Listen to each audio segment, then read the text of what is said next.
Welcome to the November 9th, 2021 regular meeting of the Calaveras County Board of Supervisors.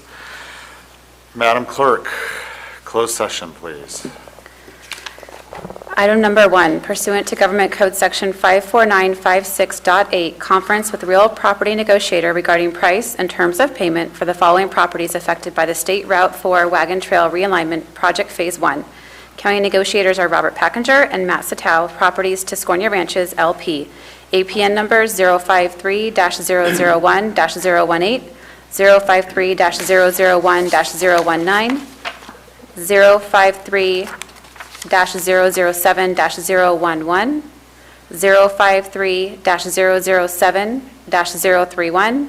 053-007 and -032, 053-008-060. Item number 2, pursuant to Government Code Section 54957.6, conference with County Designated Labor Negotiators Judy Hawkins, Nick Marvin, and Shay Johnson regarding the following employee organization, Calaveras County Public Safety Employees Association, CCP-SEA. Item number 2, pursuant to Government Code Section 54956.9D2, conference with legal counsel, anticipated litigation, significant exposure to litigation, 1 case. Any public comment on any one of these items or all of these items? There is no public comment online. Any in the audience? No? Thank you. We'll be moving into closed session.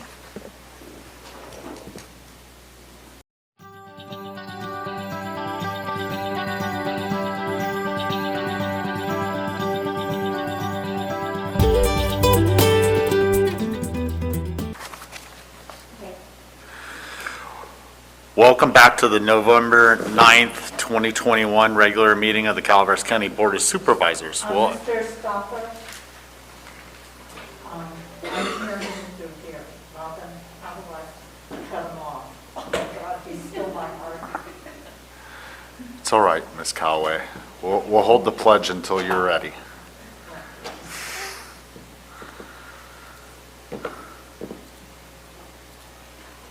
Thank you, Mr. Stopper. Thank you. Will everyone please join me for the pledge? I pledge allegiance to the flag of the United States of America and to the republic for which it stands, one nation, under God, indivisible, with liberty and justice for all. Thank you. Madam Clerk, can we have a report out on closed session?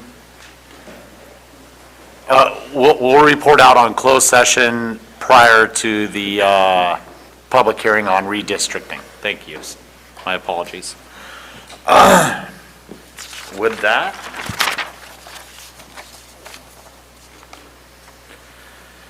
staff announcements. This is a time for county staff to provide updates of upcoming county events that may be of interest to the public. Is there any staff out there that would like to make any comments or announcements? I do not have any staff online. Thank you very much, Robin. We'll move on to general public comment. Any item of interest to the public that is within the subject matter jurisdiction of the board and is not posted on the consent or regular agendas may be addressed during the public comment period. California law prohibits the board from taking action on any matter which is not posted on the agenda unless it is determined to be an emergency by the Board of Supervisors. If public comment is completed before the 30-minute allotted time period, the board may immediately move to the next order of business. If public comment is not completed during the allotted time period, it will be continued as the last item of business in order to provide an opportunity for the remainder of comments to be heard. Is there anybody in the audience that would like, Mr. Singh?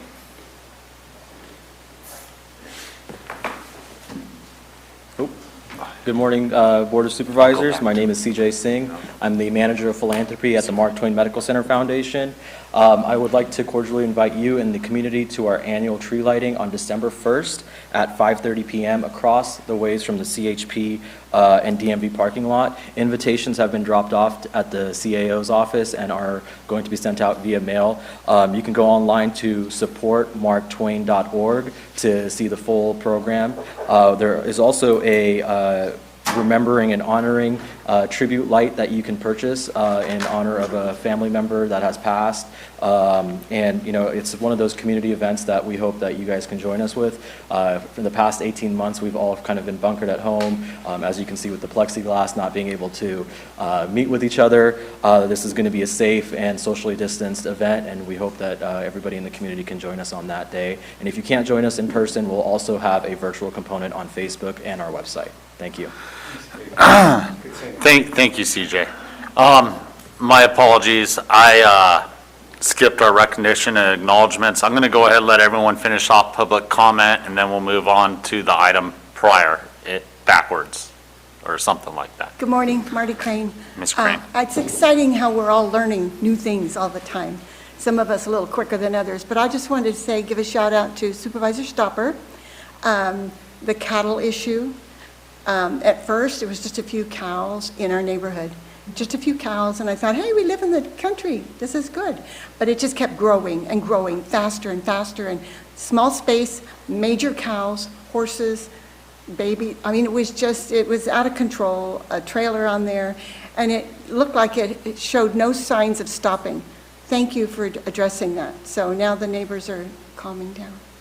And I think it was above a little creek, if I'm not sure. There's a little creek right there. So anyway, thank you for addressing that. Thank you, Ms. Crane.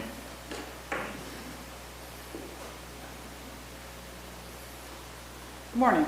Good morning, Kim. As a former county employee, one of the most common words heard from HR and other departments over the years is liability.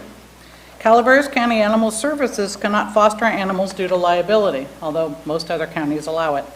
Children cannot come sit outside the dogs' cages and read to them, liability, although most other counties allow it. Animals can't be taken to adoption events, liability, again, most other counties allow it. I can certainly understand the concern of liability, given that the county is self-insured. But the board may not be aware of several incidents recently at the shelter that raised the issue of liability. First, a released detainee broke into the shelter to retrieve his dog that was placed there when he was arrested. He did not recover his animal as he was rearrested, but he damaged the tool shed and rendered one of the kennels useless. Imagine the liability if he'd been injured during that act. He probably would have sued, and he probably would have won. Second, an unfortunate and tragic incident occurred when a dog got away from one of the animal control officers, was hit and killed on the highway. Imagine the liability if that dog had caused an accident, injuring somebody or even causing death. Can the county afford that type of liability? Recently, a goat escaped, was found in someone's yard. 3 or 4 other dogs have gotten loose, never again to be seen. What if those animals injured somebody? Liability.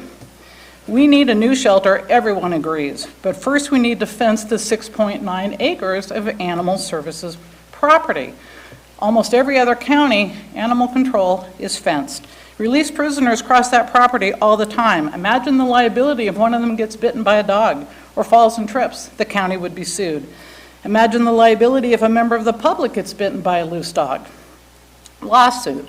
I don't blame the animal control officer for the dog escaping. Accidents happen. But if the property was fenced, not only would the animals be safer, but the public as well, and a huge liability would be removed from the county. It's a potential fiscal crisis waiting to happen. Please assign funds to eliminate this liability to the county. Ask for federal infrastructure funds to address the issue. Assign some of the $600,000 to secure a fence, whatever it takes, because I don't think the county can afford that type of liability. Thank you.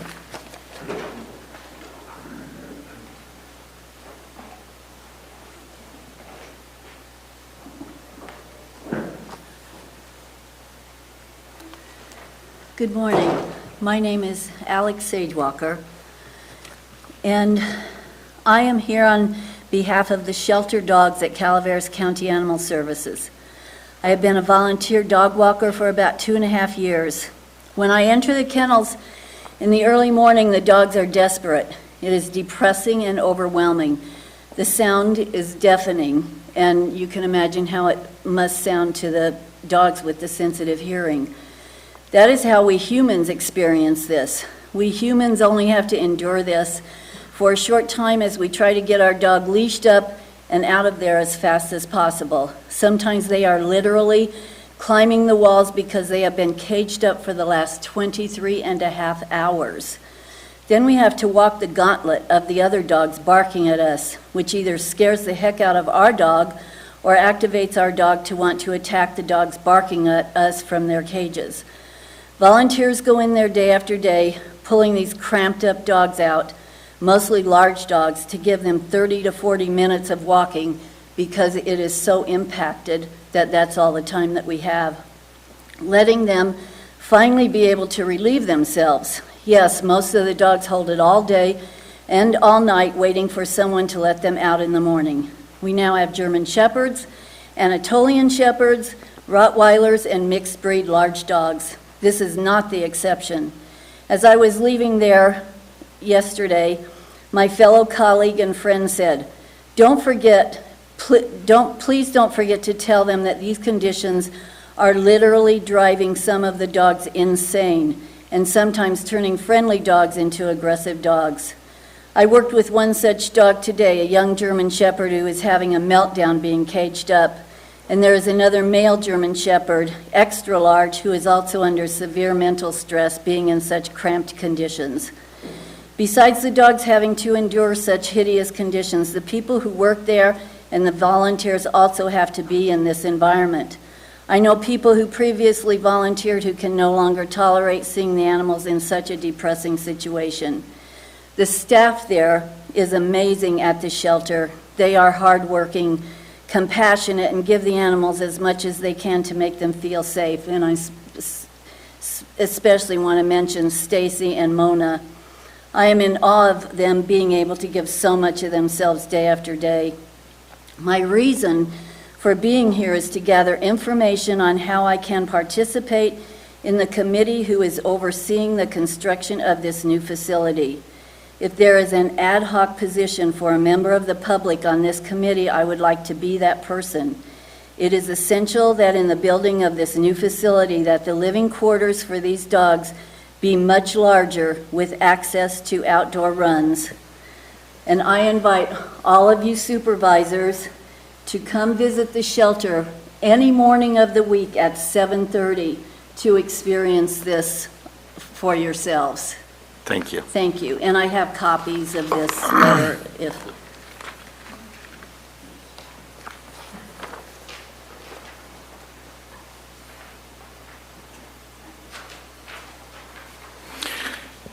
Any further comment from the audience?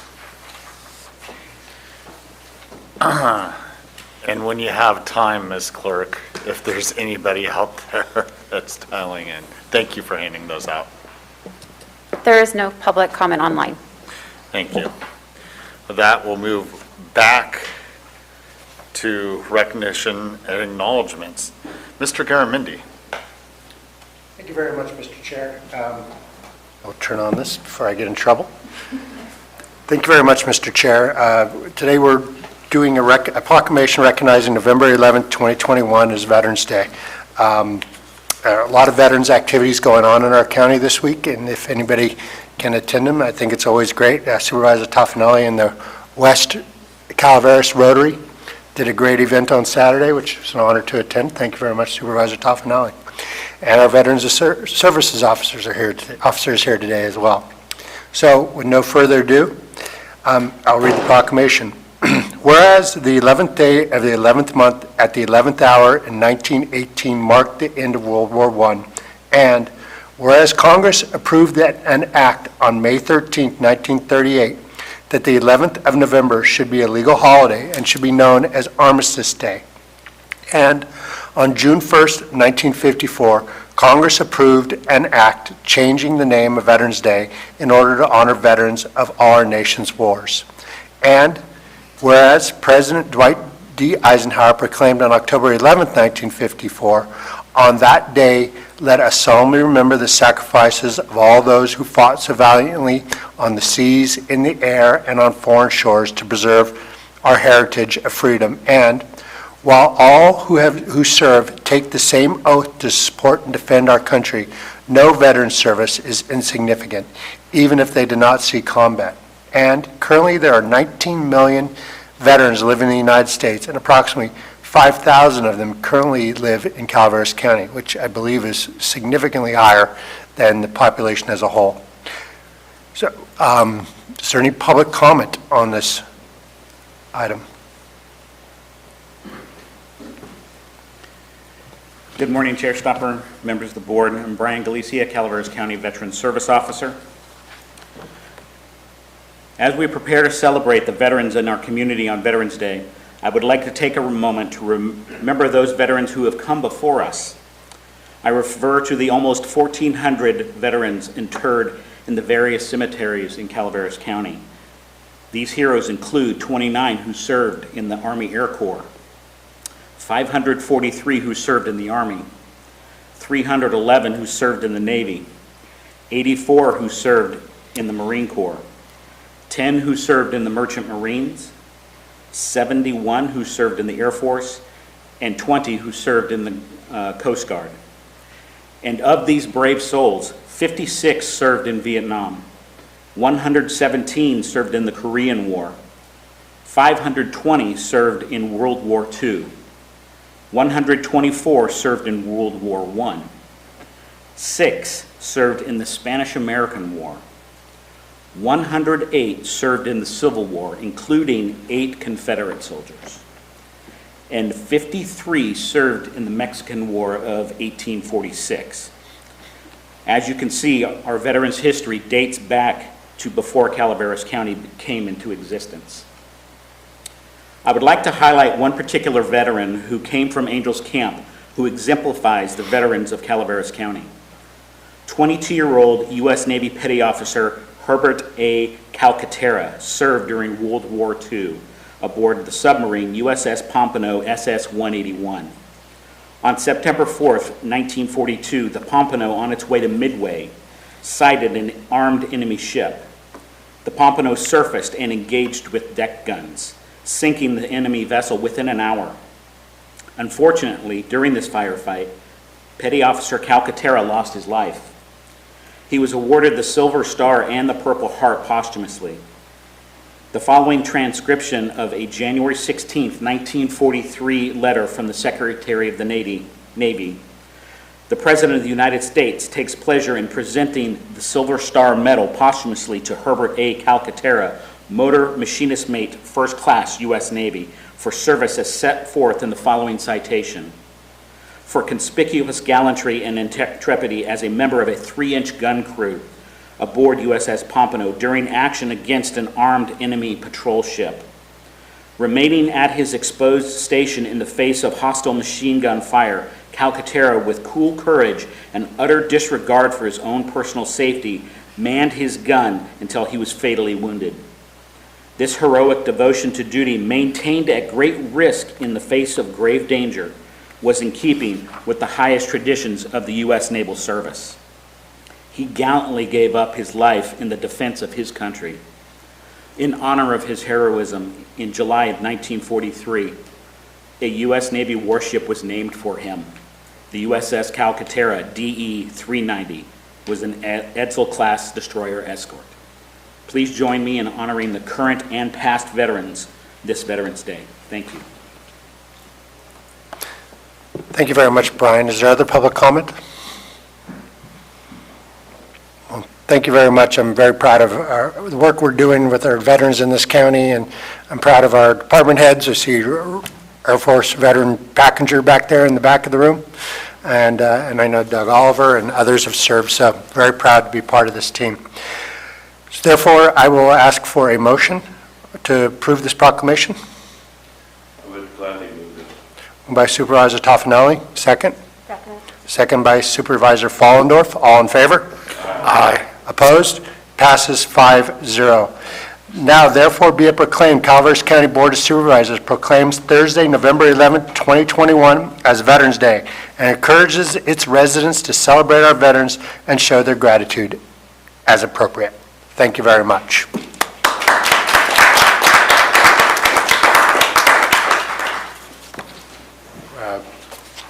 Where do you want me to do this? Yes. Yes. Right, come on.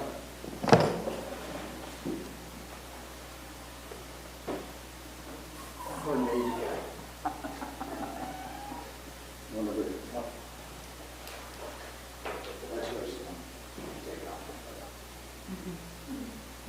66 relative. Thank you. Thank you all for your service.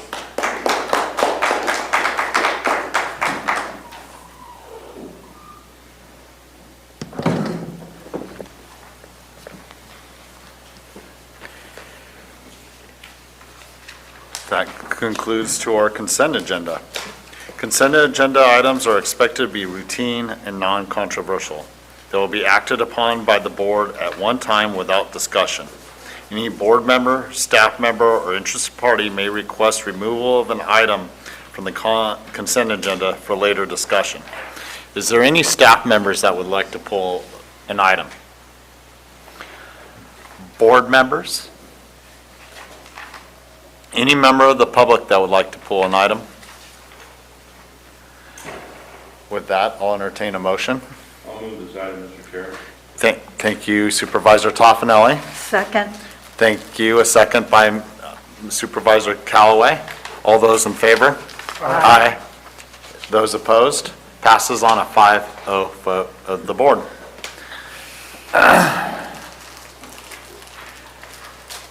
Looks like you're going to be right about 11 o'clock. We can read real slow. We have some extra time.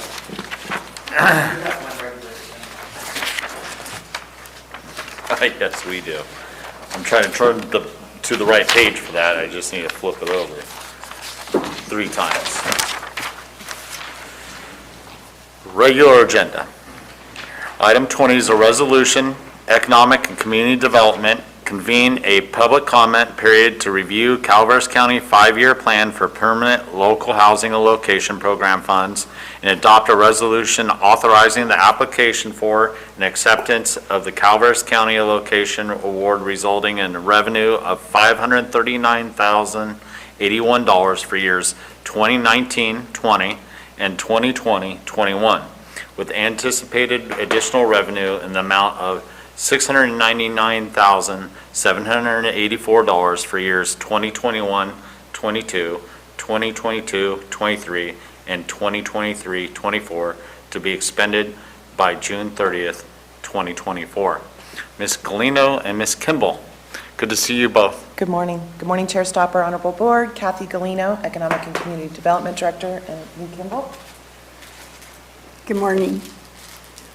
If we could take a 5-minute recess, I can set up the presentation that we have for you. Absolutely, thank you.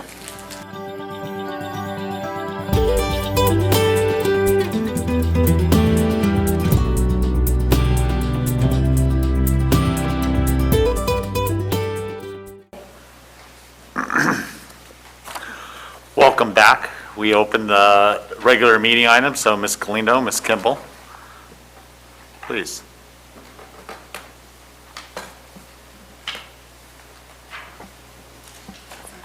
It's on. Okay. Good morning, Honorable Chair Stopper and Board. We're here with Lee Kimball, who's amazing, to give you a quick presentation on the permanent local housing allocation and opening the public hearing. So with that, I'm going to go ahead and turn it over to Ms. Kimball. Good morning. Calaveras County has an opportunity to draw down funds that are collected whenever a house is sold. In California, a $75 recording fee is collected, and that's put into a pot, and then it's made available to each of the counties through 2 different ways. One is not competitive. It's called formula allocation, and we wanted to talk to you more about that today in that opportunity. Our housing element demonstrates, and you can see it on the slide in front of you, that we have over an 8-year period a need to create a minimum of 1,096 housing units to be able to keep up with growing demand. I don't believe that number addresses the current shortage in addition.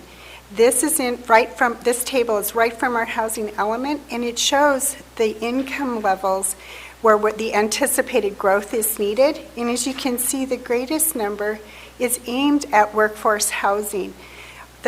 The PLHA funding allows us to target incentivizing development of workforce housing, and that's what we're going to suggest as the strategy. The funding can be used for homeless and other types of housing needs, but it also allows us to create low-interest loans for people who want to develop. So we're going to put forward to you a 5-year plan. So what we're proposing is that we make the 5-year plan to be, and let me just backtrack a little bit here. The funds are already available for the first 2 years of the 5 years. It started in 2019, so that money is already available, as is the following year. In the 3 remaining years, we'll find out as the funds are collected. When we submit and approve a 5-year plan, it allows us to draw down all 5 years, even though 2 years are already passed. So we're suggesting that of the allowable activities that we focus on pre-development, development, acquisition, and our preservation of affordable rental or ownership housing, including ADUs, accessory dwelling units, which, as you know, we're working on a project for that now. This will help meet the growing need for workforce housing in our county. And workforce housing, or the suggested level for these funds, is at 120% of area median income. And that means people who earn up to $98,040 a year could qualify for this housing. Construction costs can include site preparation, utility connections, foundations, engineering, permitting fees, in addition to material and labor for units. Our plan suggests 85% of the funding be made directly available as very low interest loans, not more than 3%, but we have not set it up. That will be done after the award. 10% to be utilized for technical assistance for people to be able to get to and apply for the loans, and 5% for the administrative cost of managing these loans. We anticipate that a minimum of 21 affordable workforce housing units will be developed as a result of accepting this funding. So this is what a little bit of the 5-year plan looks like right out of the application. And you can see that just exactly what we're saying for 2019, the amount of money that's already there for us, and for 2020. So we're just over $500,000 already available. It's anticipated that by the end of this 5-year stretch, there'll be $1.2 million available in this non-competitive funding pot.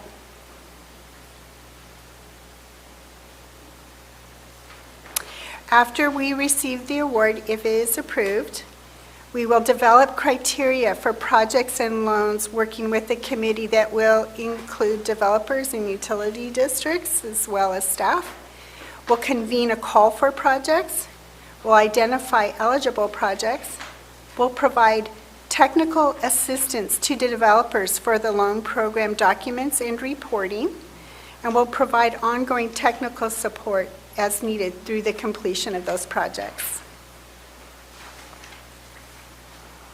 As the loans are repaid, Calaveras County will reutilize PLHA funding for additional eligible activities that includes, but isn't limited to, incentivizing more development that addresses our housing need, accessibility modifications in lower income owner-occupied housing, will acquire and rehabilitate foreclosed or vacant homes and apartments, and homeownership opportunities, not limited to, but such as down payment assistance. For you to see the complete reuse plan, we're going to be putting that on the county's home webpage so you can see the complete plan as well as the reuse plan. And the presentation. And this presentation. Any questions or comments? We're going to be entering a 30-day comment period. Can be sent to either Kathy or I at the contact information on this screen. Again, will be available on the county's website. Thank you. Thank you, Ms. Kimball. It says open a public comment period. I didn't read anything about a public hearing, but I can open a public hearing if I need to. Is that correct, Ms. Edwards? That's correct. It's a public comment period for 30 days that's opening today. It's not a public hearing. It's not a public hearing. Okay, thank you. I just want to make sure I didn't miss anything. My apologies for interrupting, Ms. Kimball. Thank you very much. Any board questions? I see Ms. Callaway's light on to the left and Mr. Garamendi's. Ms. Callaway? You just turned it off. How did we get the retroactive payments for 19 and 20? So our 5-year plan includes that. So once we submit the plan, and we've already worked with technical assistance to make sure we're within their guidelines, then those funds are immediately available to us. And then as the other funds are collected each year, they'll do another award. So do we have to meet a certain criteria before we can get the other non-competitive grants? I mean, this has been going on since 2019, and we're just entering the process now. So for us to get 22 or 3 or 4, do we have to meet certain criteria like? No, if this plan is accepted, then we are automatic for the whole 5 years. And this plan, should we go into it and we decide we want to revise it, we can revise it. But this allows us to have automatic access to all 5 years of that funding. So what are we being measured against? Do we have to accomplish certain things? Yes. By the end of 2014? We have to show progress towards affordable housing and a certain number of units being produced that are in that affordable housing range, that 120% of the AMI for the county. So that really will depend on the private-public partnership we can develop. Exactly. So a big part of hoping this will incentivize development, people or organizations that may have a neighborhood going in. It can also be for people who want to put in a multifamily rental. It can also be for individual homeowners who just want to add a second accessory dwelling unit to their property. There are restrictions. So if you build to resale, that you have a minimum of a 5-year deed restriction that you will resell at the affordable housing range. It's longer for if you turn it into a rental. If you do build an ADU, it has to be for longer than a 30-day rental period because they're not wanting to subsidize Airbnb, short-term rentals. Mm-hmm. So if someone wants to build an ADU, we will loan them or give them money for a permit, or I'm not clear. The difference. It's a loan, we can make it a forgivable loan. We can't make it for more than 3%, so it could even be 0.5%.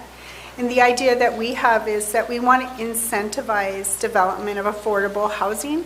So we want to look at all the ways we can do this to get the maximum number of affordable housing units made, whether they are for sale or for rent at the end. So we'll be able to start implementing this after our 5-year plan is approved? Approved. After the 30-day comment period, if you all sign on the resolution, we'll submit. We have till December 31st to submit. The awards are announced in February. It'll take us a little bit to ramp up.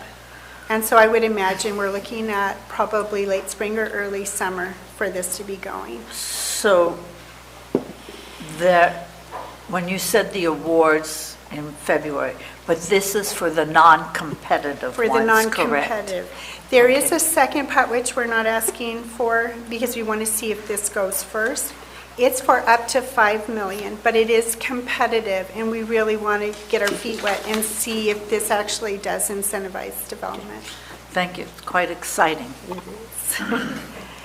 If I may, I apologize for the interruption, and I apologize for potential, Supervisor Stopper, I just looked and I did see that this was published in the newspaper as a public hearing.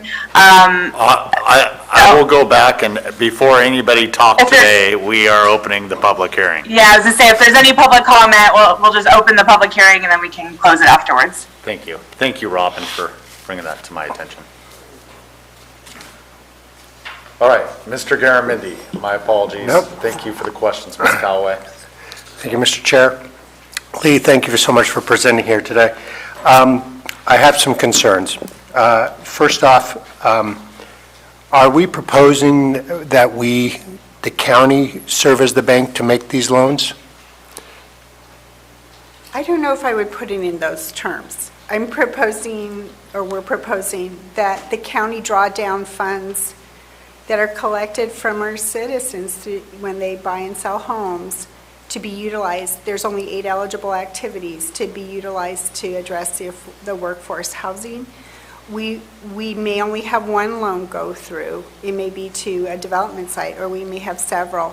But I wouldn't see this as banking activity as much as making resources that are only available from the state to the county to the developers.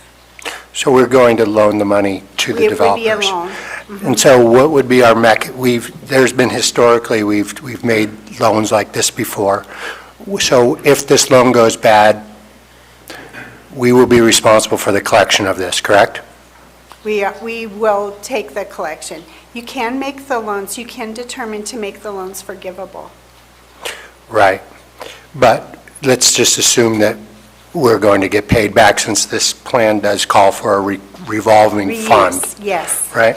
Yep. We've only got, $500,000 here, which is not going to be a whole lot of money for any development or even for a single-family house these days for a loan.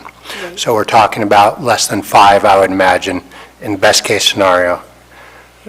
Yes, I'm not, we did talk to developers to feel out if there would be interest. And so while this wouldn't fund necessarily a whole project, if a project needed some infrastructure, this could be significant savings to the developer to get the infrastructure going to move a neighborhood forward. So it has the potential to be great impact, even though it's not a lot right now. Does that make sense what I'm saying? Not really. I don't think this is enough to make that impact. So if you needed to put in, for example, a pump station or water sewer capacity to be able to develop a neighborhood, this money could be utilized towards that end, and then it opens up the capacity of that whole development to move forward, and it's at savings to the developer who's trying to get the project moving forward that may need to put millions of dollars in. But remember, at the end of this, it's $1 million, and it can repay back if they put the money forward. My concern is serving as a bank and being responsible for, if a deal developments go bad, money is relatively cheap in the marketplace right now. So if you've got a good project, you could probably get access to capital through loans. And so we would be sort of adding on to that, which puts us probably in a second position, I would guess. We have the ability, we could put ourselves in the first position, and as there's a lot of things we could do. I just have grave concerns about us loaning money out. If we're giving it away, that's one thing. But if we're loaning it out, I don't want to go down to Rancho and find a small development and have to, how are we going to collect in that second position? Are there other ways that we could use this money to really change the equation? When I talk to developers, they usually complain about hookup fees. Certainly our public water and sewer agencies have a bottom line they need to make, and it's throwing the delta off when we look at all this stuff. So are there other things that we can do other than just thinking we're going to give loans to developers that may be creative and maybe allow us to stretch that $500,000 further to get more impact? Because I'm not seeing a whole lot of houses or affordable units coming out of this. I'm seeing maybe something. But are there other things that might allow us to leverage things up? Well, there are other eligible activities. Some of them are aimed at addressing street homelessness, so that would not address the need for affordable housing. Some of them are to put into trusts, which we don't have a housing trust here. So that when you get down to what we're able to do, we can't provide the funding directly to a utilities district, but a developer working with utilities district can help to get that capacity built up there. So I think this, when we looked at the options, this had the greatest ability to maybe open the door. We were really targeting for the extra work that it's going to be taking on, how we can address the shortage of workforce housing from the options that are available, if that makes sense. Who will verify on a loan program? Who's going to do the due diligence and make the decision on who gets the money? So we're going to put together a committee. We're in the process through our housing programs of developing a housing resource partnership. And one of the working committees on that will be developers, utility districts, and county staff will be looking at what will be the loan parameters and how it will move forward. And that gets developed after the award. So we put forward this award, we get the money, then we're going to figure out how we're going to do it. Right. And who would you propose made the final call on the loans? Without the committee, it's a guess. I will probably be the person administering that, but through a group voice of determining what it will be, is my best guess at this point. And Under planning. Right. So I was going to add on that that's kind of this new partnership that the planning department, economic development have, is I can help convene the developers, the utility companies. We can go ahead and make the call for projects and get the list of projects while we're developing the parameters for what criteria we would have for that. Because we're going to want to get the most bang for the buck. Sure. I mean, and I think that's where we need to focus on, where we're going to get the most housing. I would just be very frank, I have grave concerns about us being a loan or serving as a bank. I know we don't want to use that term, but it is. I have grave concerns about collections if things go bad. I have grave concerns about how we would allocate that funding. I know we have to get something on the books and we can adjust it. It might be something a little bit more appetizing to me. I just want to figure out how we get the most leverage to get the most housing in the best area. You could either be on the back end of a development, helping at the beginning, as you said, in the pre-development funds, or we could be on the back end of it, helping subsidize people to make their rental payments for say, an apartment complex. But those programs exist in the federal and state government. They're certainly available for us to augment them. So where's the greatest risk to the county, and where are we going to get the biggest bang for the buck is where I'd want to go with this, if you were seeking comments. I appreciate that. I think that is a necessary part of the criteria, is how many housing units can be developed and looking at the capacity to be able to do this. So if I'm hearing you right, you favor forgivable loans? No, I don't favor loans at all. I favor investments in our community. If we're prohibited with this funding to do a gift of public funds, but we're allowed to do forgivable loans, would that work? Well, we're talking about different ways to say things. I think we could work through those things, but what I'd like to see is where's the critical path that things narrow? Is it really that the developers can't get enough money to do the pre-development? I'd have a hard time believing that, if it's a good development plan. Where is it? Is it people being able to pay rent? Is it people being able to afford, developers being able to afford utilities? I just want to find out where that critical path is. And what I don't want is 10 years from now, the next Board of Supervisors to having to be foreclosing on a loan for a developer that is long gone. And we won't get that back. If we're going to give it away, we're going to give it away. But let's not fool ourselves that we are a bank. So those would be my concerns. So whatever we come up with, I want to be open to that. But I just want to be very strategic. This is pretty, cookie cutter we could come up with. We're going to loan the money out to developers and move forward. But I think I would like to try to be as creative as possible to achieve our goals. That's my only point. Thank you. Thank you, Mr. Chair. Thank you, Mr. Garamendi. Ms. Follendor. I have similar concerns with Jack with the loans, especially if those loans are going to developers where they can maximize some of their capital a little bit differently because they have access to the private industry.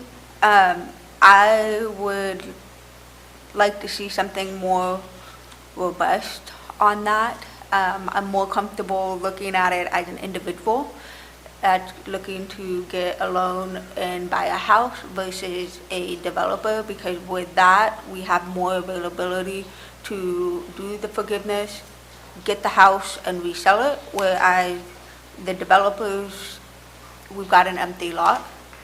I just have some reservations on that. I think I would be more comfortable if it was ready to put a shovel in the ground versus something that is in theory or pie in the sky, if that makes sense. I think I would like to see more concrete in front rather than just supporting a plan to get through to get a developer going. If that makes sense. I just don't want to be giving money out with no way to recuperate that, because there's a difference between a private individual going after a loan and supporting them, getting them off the street versus supporting a development.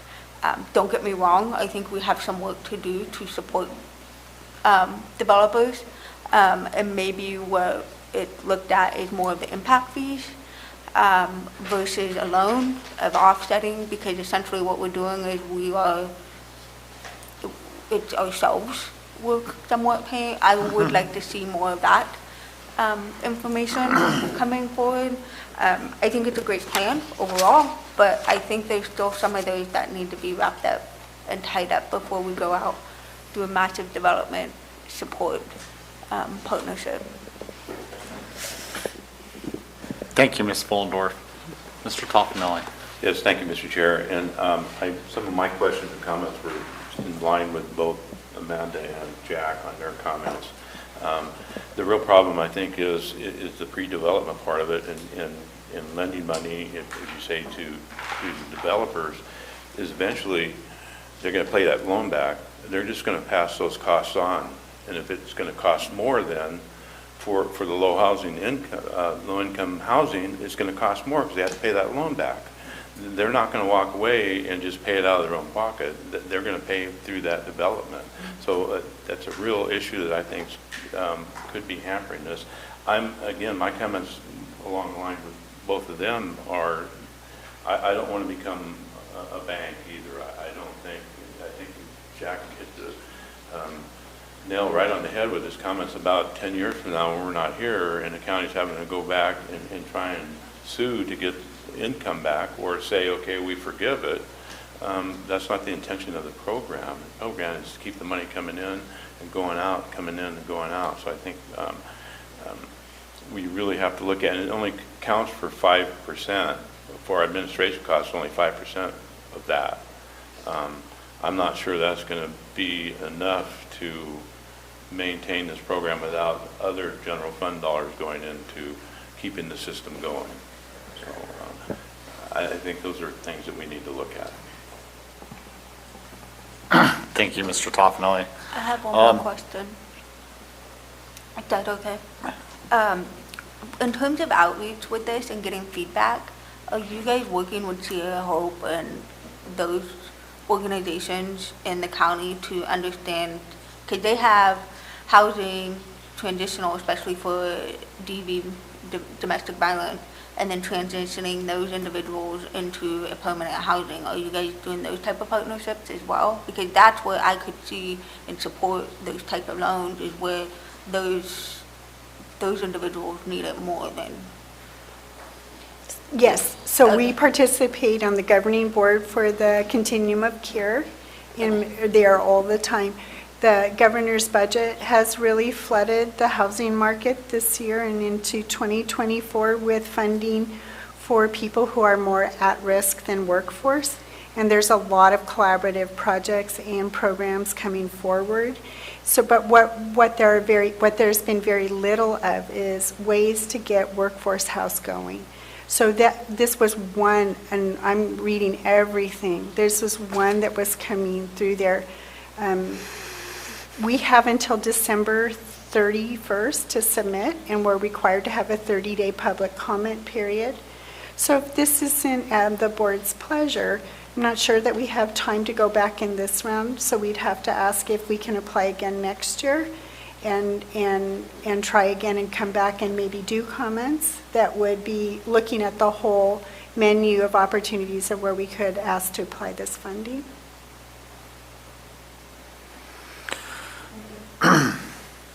It was about, I don't know, the year before I was elected to this board that different type of loan thing came before us. Was it for the elderly? For PACE. For PACE, that's right. That's right. And there was multiple issues with the county carrying a note and, stalling some people to be able to sell the home and reacquire the money so they could pay off the loan, for example. And multiple issues. There was a decision made by the board then to stand back because of those issues, because of that. And those are some of the loan concerns that I would carry in mind. Also, with this put together, I mean, a lot of the other supervisors addressed developers. All in all, I think Mr. Toffenel has a great point that I agree with, and I was going to bring up is, this isn't really cutting the cost for them. It's a loan. They're going to have to pay that back. It still takes the same amount of money to do the same amount of work. Sometimes more when government money is involved. So, with a package like this, how can the county help with developers being able to apply something for, like, let's say workforce housing and be able to move forward so that it's affordable to them so that they can still make their bottom line? So things like bringing forward exemptions that the county could do with that go into the overall picture. And there's a multitude of other things with services that maybe the county can say, hey, because you're doing this workforce housing, we cannot charge this because really the money's just doing a vicious circle. And now we're applying a amount that we loan to somebody so that they can pay us for the permit fees. just to start. That's a very good point, and that's kind of the flexibility of the program. We can offset like engineering costs, permitting costs. So, I mean, we're looking at various options. That's why we're opening the public process, the public hearing process. So looking at those options, and maybe that's the feedback we get. We're obviously getting feedback from all of you. We may get feedback from obviously a larger group of folks, we're hoping. Right. So, offsetting permitting costs, I know that's also a concern for developers. Engineering costs. Yes, we also hear that it's connecting to utilities, primarily sewer and water, but, again, we don't have to do all loan programs. We can do permit mitigation. And this isn't just for big developers. This is for mom and pops too, who are trying to get an ADU on their ADUs. property or Yeah, just trying to and- get a house built. In a lot of those cases, I see how it makes sense to have the money there for, let's say, an expansion on a septic system that would cost $30,000 just to have engineered these days sometimes, before it's all done. I get that. Is there any other board questions, Mr. Garamendi? I was just going to agree with you. I think that was a good idea. Maybe there is some way we could do that to reduce the cost internally. Well, Be as Amanda put forward, REM fees or right. all these fees, and we're in control of that. Right. Those are definitely things we could help that would facilitate. Right. If you're going to do an apartment building that's for workforce housing and meets these criteria, guess what? We're going to figure out a way to offset. It's a good idea. Ms. Callaway? In all the years I've been on this board, we have done nothing for affordable housing. We've had housing elements, we update it every 5 years or whatever, and we've done nothing. And for me, this is an opportunity for us to do something. There's a lot of flexibility in the program. And as Ms. Kimball said, it could be for those people who want to put in ADUs, which we're working on. I've talked to 2 developers who were interested in at least finding out how this could possibly help them develop a property, because, and that's just two I happen to be talking to in my district. In terms of, I think, my colleagues brought up a good point about, banking, we've had bad luck in lending money and blah, blah. We had bad luck, and we've learned from it, and what can we do to make it better?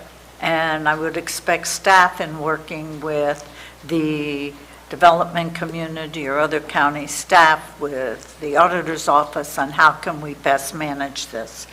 But this is the first time that we as a county have an opportunity and have the funding to do something and not just pontificate that we need housing.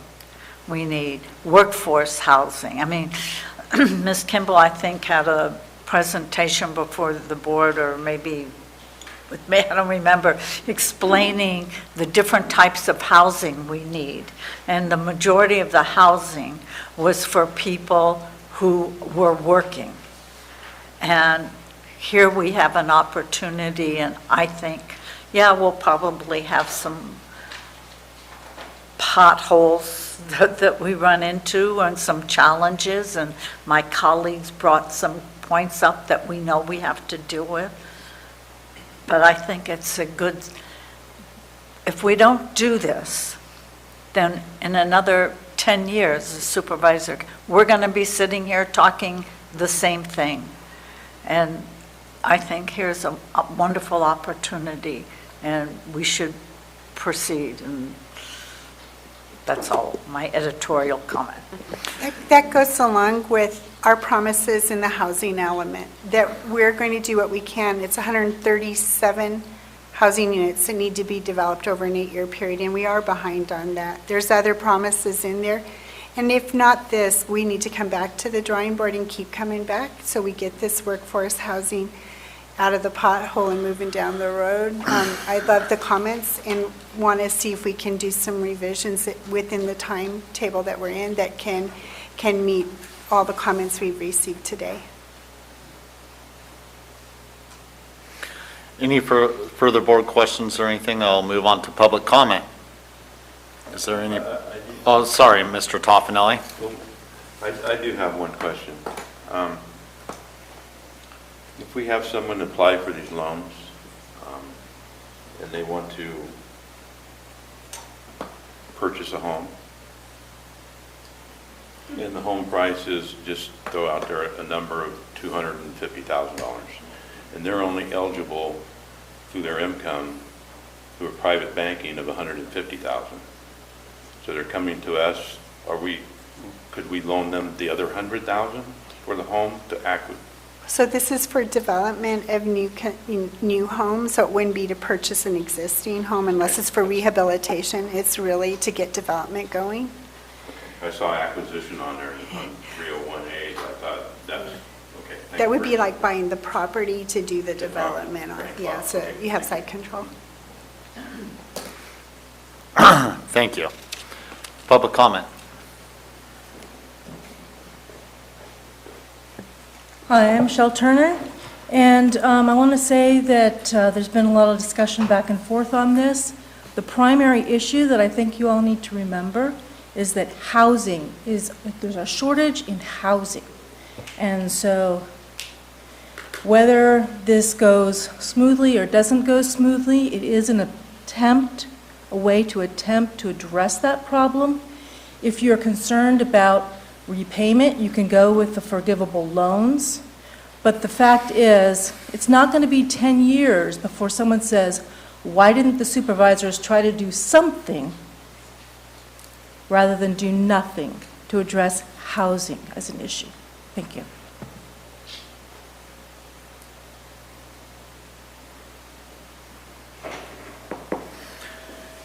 Further public comment? There is no public comment online. Okay.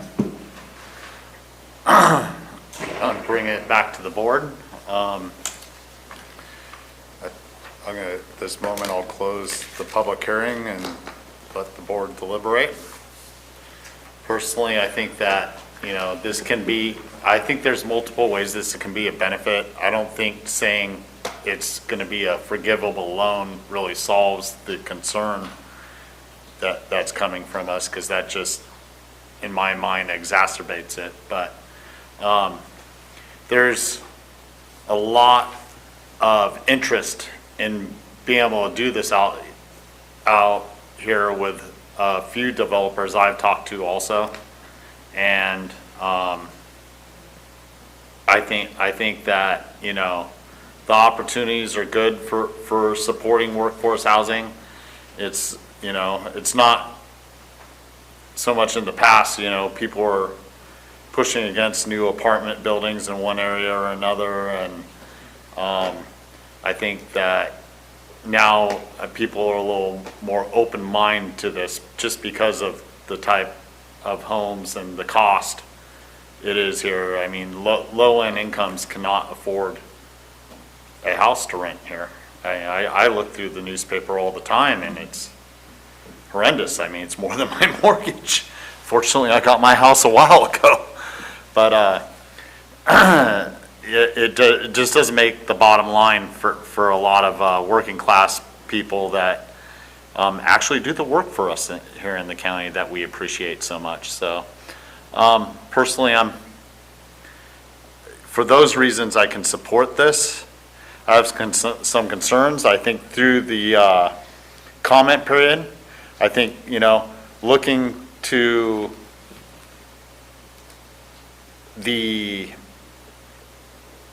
building department, the planning department, how can we work with you so that we can bring these costs down at the same time, so that it's actually beneficial to the developer or the person in the house, so that the cost goes down to the point where it's affordable for those people that we're trying to help out. So that's kind of where I'm sitting on this for right now during the public comment period. And Amanda, did you have some? I Miss Fullendorf? Ms. Callaway? Ms. Edwards, why would we be approving a resolution before a public comment period is over? I'll defer to Kathy and Lee if I'm getting this wrong, but my understanding is that the resolution needs to be approved by the board to allow the county to apply for the funding, and then the public comments relate to what projects might be undertaken. Is that correct, Lee? My understanding is that we get the resolution at the end of the 30 days, so that gives us time to revise it with direction from the board after they receive the comments. So we wouldn't need a vote on the resolution today, we would need it at the end of the 30 days.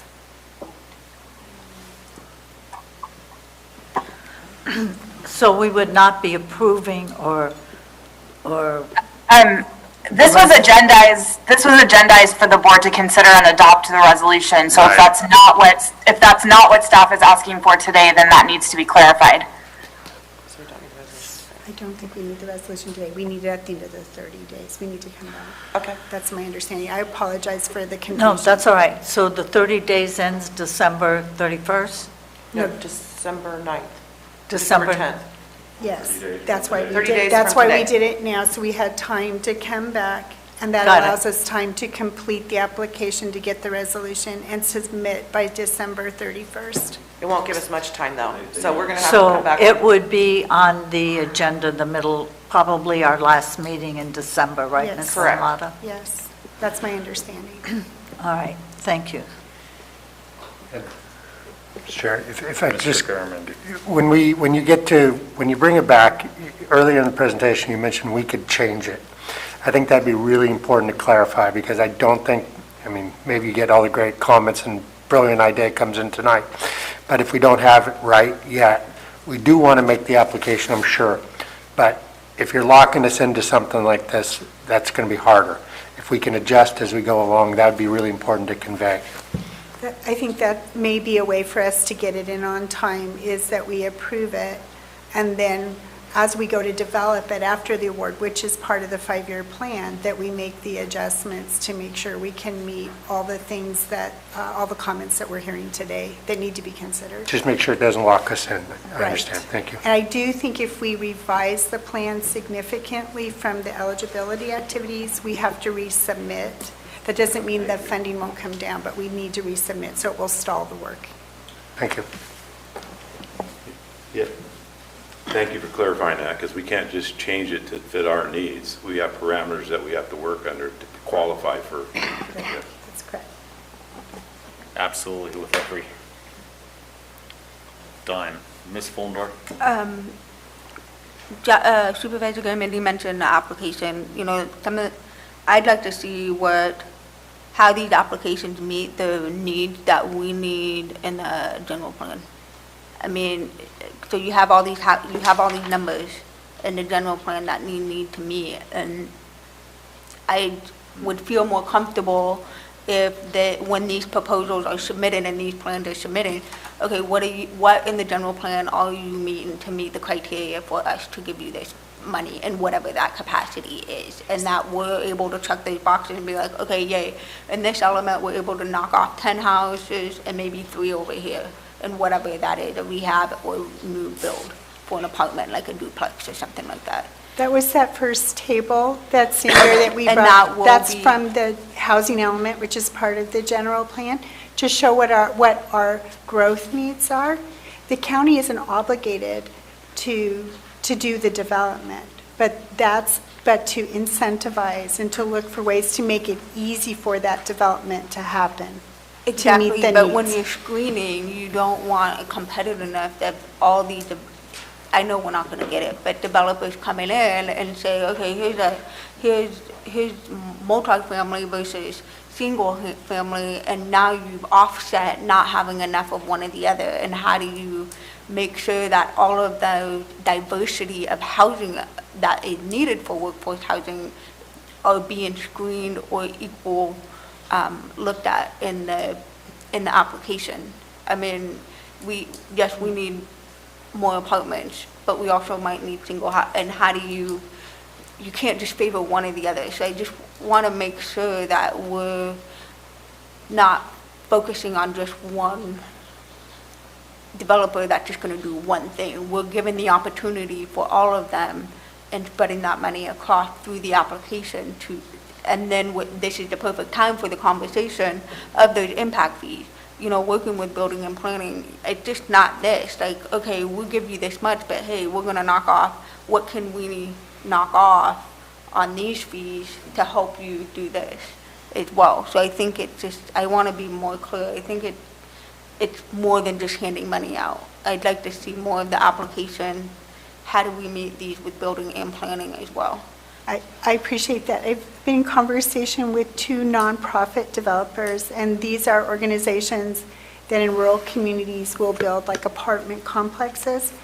To some degree, that helps with workforce housing, but I don't think to the same degree as if we open it up and look at anybody who is looking at whether it's an individual or a nonprofit or a for-profit business that's saying, here's what we could do if you choose us. Then we can look at where we could incentivize development, where we get the greatest impact to start kind of opening up this vacuum to meet the growing need. So I'd also like to say, there's a couple comments earlier about Calaveras doing nothing, and I think that, small things like what we've done with ADUs and making that more accessible to people is a step forward. And when you're doing those total counts, now not everyone comes in and says, I'm doing an ADU because I have a member of my family that wants a cheap rental in my yard. Are you getting those in the count? yes. You are? Yes, and so I think we're planning a presentation when we're getting ready to do our next housing element that we've talked about doing, so I'll be able to bring you up on there's so many moving parts right now and the numbers, and kind of giving you a more clear idea of where we're at, where we're moving forward, and where we may be a little stuck. Yeah, absolutely. I would actually appreciate that type of information. Yeah, we're hoping after the first of the year, because that's when we collect our data for the housing element annual report. Thank you, Lee. Any further board questions? If not, then with this, I'm thoroughly confused on how this was agendized now. Miss Edwards? It's my fault. Miss I'm Edwards, admittedly what is our confused next too. step so that I can do something that where we can move forward in a legitimate? Well, I think I need, and it's still not clear to me what it is staff is asking for today, what they believe they need today. So that would dictate. May I ask, are you looking for the okay to move forward with this so that we can take the public comment period so that you can then later bring it back to the board for how it's agendized today so that we can approve it after the comment period is? But we're Exactly. just getting clear to open up the public comment period. We're required to have a 30-day public comment period. Today was to open that and to let you know that after whatever happens through the public comment period, that we would be coming back for a resolution. Ms. Edwards, can I move forward in that fashion? I'll go ahead and make the motion if that's, Yes, this was agendized as opening the 30-day public comment period and bringing and adopting a resolution. So it sounds though instead that you are going to just solicit a motion to only open the public comment period. right, and then and to bring back the resolution for approval at a later date with the After the proper conclusion of that. revisions. Yes, that's exactly right. Does that sound okay, Ms. Edwards? Yes. So moved. Second. Thank you, Mr. Garamendi. Before you get reprimanded, please turn on your mic when you speak. Second. We have a second by Mr. Garamendi. All those in favor? Aye. Those opposed? Passes on a 5-0 vote of the board. At this time, correct me if I'm wrong, anybody. Because we're agendized for 11 o'clock to open the redistricting hearing, I'm going to go ahead and go into closed session and finish our third item that we have not discussed yet. Okay, we'll be back at 11. Thank you. Thank you, everybody. Thank you. Welcome back to the Tuesday, November 9th, 2021 regular meeting of the Calaveras County Board of Supervisors. We are on to a redistricting public hearing. The hearing will commence at 11 a.m. as we're starting right now. Informational item, county clerk, recorder, and register of voters. Actually, I was going to let you report out first. I see, I messed it up. My apologies. Okay, the report out for closed session. Item number 1, pursuant to Government Code Section 54956.8, conference with real property negotiator regarding price and terms of payment for the following properties affected by the State Route 4 Wagon Trail Realignment Project Phase 1.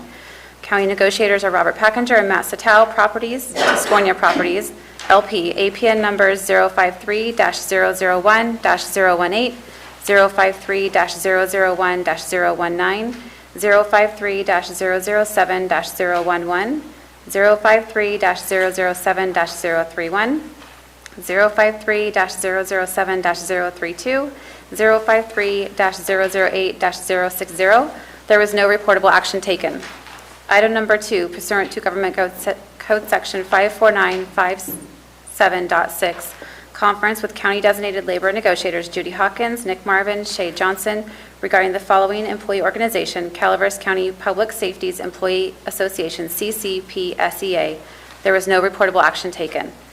Item number 3, pursuant to Government Code Section 54956.9 D2, conference with legal counsel, anticipated litigation, significant exposure to litigation, 1 case. No reportable action was taken. Thank you, Ms. Glanville. Now we'll move on to item 21, Informational item, County Clerk, Recorder, and Register of Voters conduct a public hearing and receive a presentation regarding the 2021 redistricting process and provide staff direction regarding map alternatives. At this time, I will open the public hearing. Ms. Rebecca Turner. Good morning, Board. So I'm going to go back through a lot of the slides that I went through last week will seem repetitive, but I want to make sure any new public listening in today gets the same information as the first go around. So bear with me.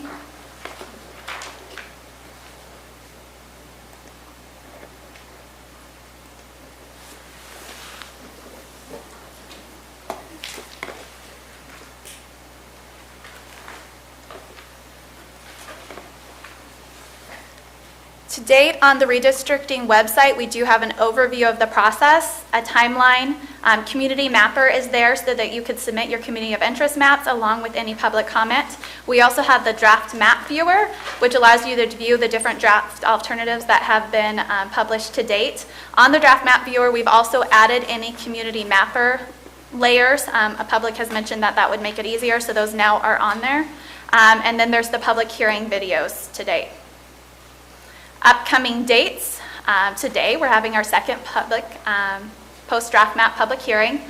December 7th is the first day that we would potentially adopt a resolution approving a map, and December 14th is the last scheduled board meeting before the deadline to do so.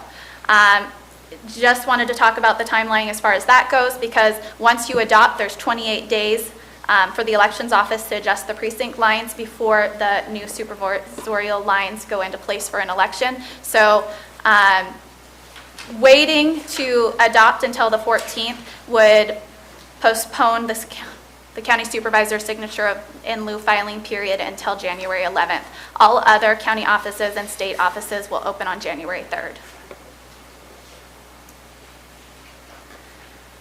An overview of the process. There are 5 supervisorial districts, each represented by a member of the Board of Supervisors. Every 10 years, districts must be redrawn so the districts are substantially equal in population.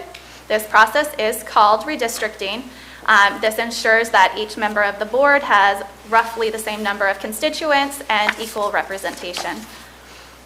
In Calaveras, the Board of Supervisors is responsible for drawing these districts, and districts determine which neighborhoods and communities are grouped together for the purpose of electing a board member.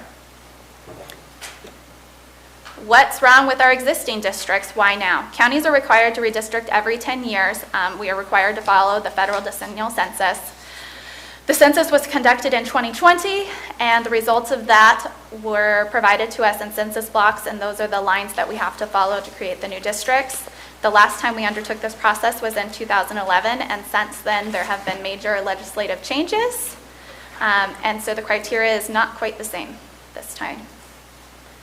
Federal requirements, population is the #1 requirement. That's the reason that we are doing the redistricting process.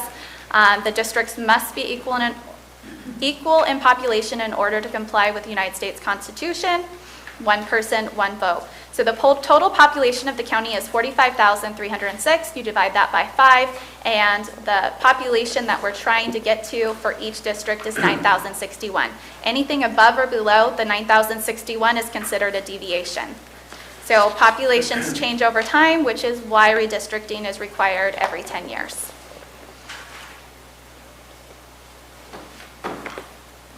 We must comply with the U.S. Constitution, the California Constitution, and the Federal Voting Rights Act. So we cannot make changes that have a discriminatory purpose or effect, such as preventing minorities the chance to elect a candidate of their choice. We also cannot gerrymander, which applies both to racial and partisan gerrymandering. New requirements, though, this go-around were put into effect with AB 1276. I put in quotes, "to the extent practical." These are ranked priorities to the extent practical that the supervisors must follow. #1 is geographically contiguous, meaning a district cannot be 2 separate islands. It has to be one continuous geographic area. Geographic integrity of neighborhoods and communities of interest. So the communities of interest that have been submitted to us to date, we've taken those into consideration, and Where possible, we've tried not to split those communities of interest. Geographic integrity of cities or designated census places shall also be respected.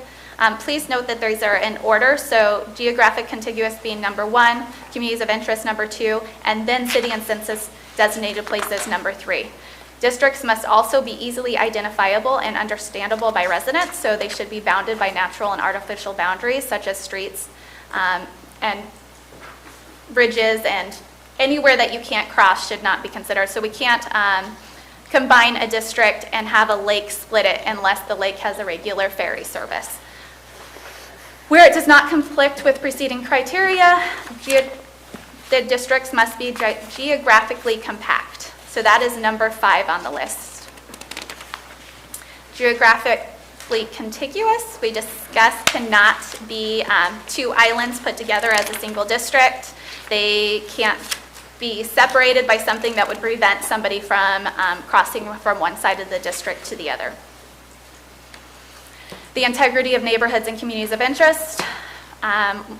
While we mostly understand what a neighborhood is, what is a community of interest? So a community of interest is defined in the Constitution as a contiguous population which shares common social and economic interests that should be included within a single district for the purpose of its effective and fair representation.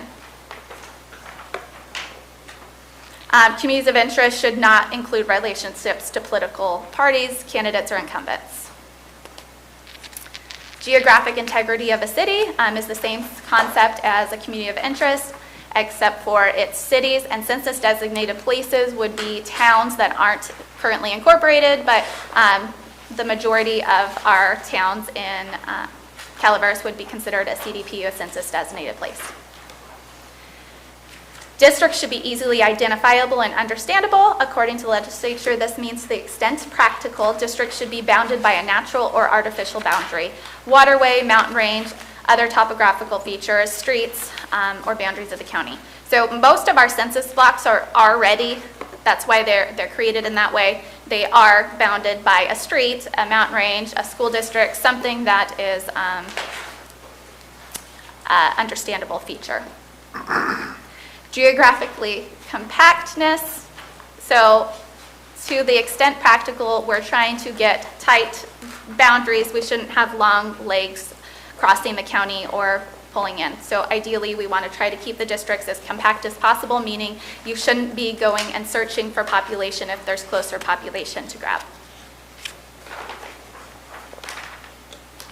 So at a glance, ideal. If we could have nice, tight little circles, that would be ideal. Not contiguous, so no islands. Not compact, a lot of squigglies. And then, of course, we cannot do not equal. So to the extent practical, we'd like to follow all of these. But obviously, that's not easy considering the census blocks we have to work with. What else is new? Census data was adjusted to reassign inmates to their last known place of residence. The California Redistricting Commission is now required to reassign all inmates to the address in which they were most recently resided prior to incarceration. Counties are required to use this adjusted data when drawing their new supervisorial district lines. The purpose is to provide more equal representation.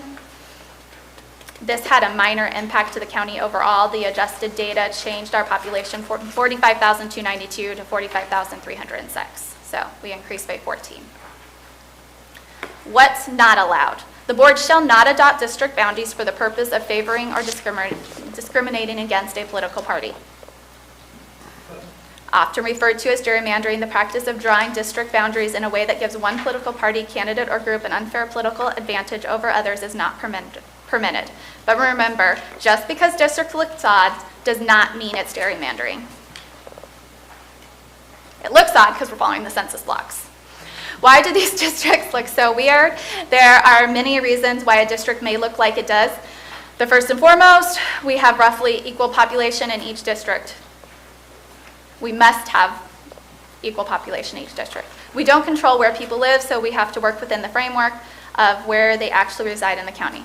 After population equality and geographic continuity, the most important criteria is for communities to remain intact.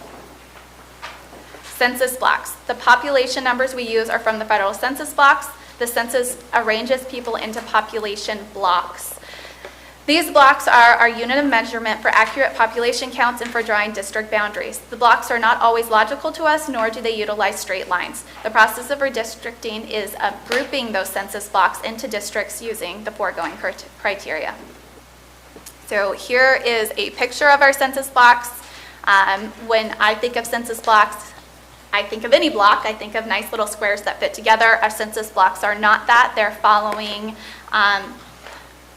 artificial and man-made boundaries, such as rivers, streets, lakes, mountain ranges. Hence, they do not form nice boundaries. Burson and Campo Seco are connected by a population block. So I'm using this as an example to see this population block in particular has islands in the middle of it. So by selecting this block, you then have to select all the blocks in the middle of it in order not to create islands for a district. It also is interesting because it covers from Burson to Valley Springs and all the way up to Campo Seco. So wherever this block goes, it kind of ties those surrounding areas to it, which makes it difficult to make splits in between designated census places. The largest concentration of population in our county would be the subdivision Rancho Calaveras. All blocks that encompass Rancho Calaveras equals a population of 7,697. And by doing so, we then split other communities of interest on the outlying skirts of this area. I focus on Rancho because it's the largest center of population in our county. It really does impact the way the lines are drawn in the remainder of the county. So that's something we all need to take into consideration. Even though it only seems like it would impact one or two districts, it really impacts the entirety, because how we draw District 5 or how we draw the district surrounding that, the other districts are impacted. If we were to combine the population of Rancho, La Contenta, it splits Gold Creek, and then we have a total population of 9,125.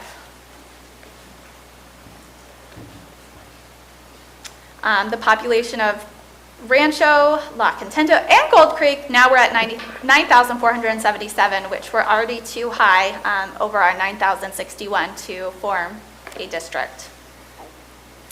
Communities of interest. I did not discuss communities of interest at great length in the last presentation, so I would like to go through them.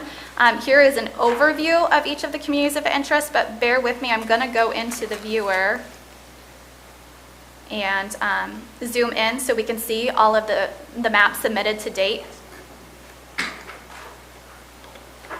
Maybe I am.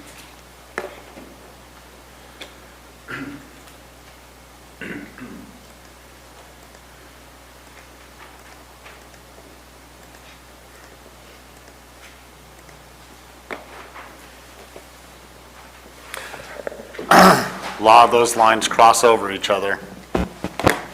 Can I ask a clarifying question, Ms. Turner? When you say these are all the communities of interest submitted on the map or sold. Submitted by. Can you possibly take out the original district lines and then zoom in on a couple different spots where those community of interest? Definitely. I would like to zoom in on all of them. Yeah, thank you. And you don't want the supervisor lines on there?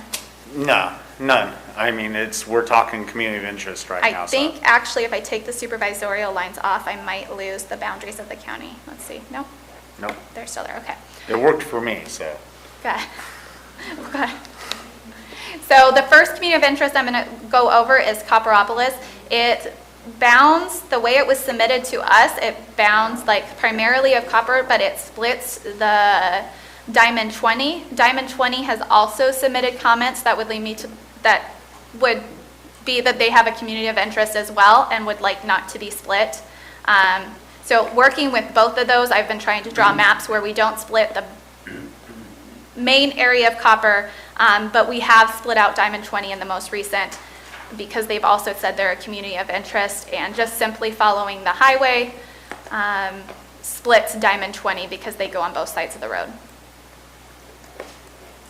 Then we have Vallecito. Two maps have been submitted for Vallecito. One that we're calling East Vallecito, and then Vallecito here itself. It does cover both sides of the highway, even though the majority of the town is on the southern side of the highway. We've had maps that have split this at the highway, and we've also submitted maps that keep it wholly contained in either District 3 or District 4. The majority of comments from Vallecito have been that they just would like to be kept as one whole, wholly within one district. And then East Vallecito was just a submittal where in our current district boundaries, that area is in District 4, and the submittal is suggesting that it should be placed in District 3.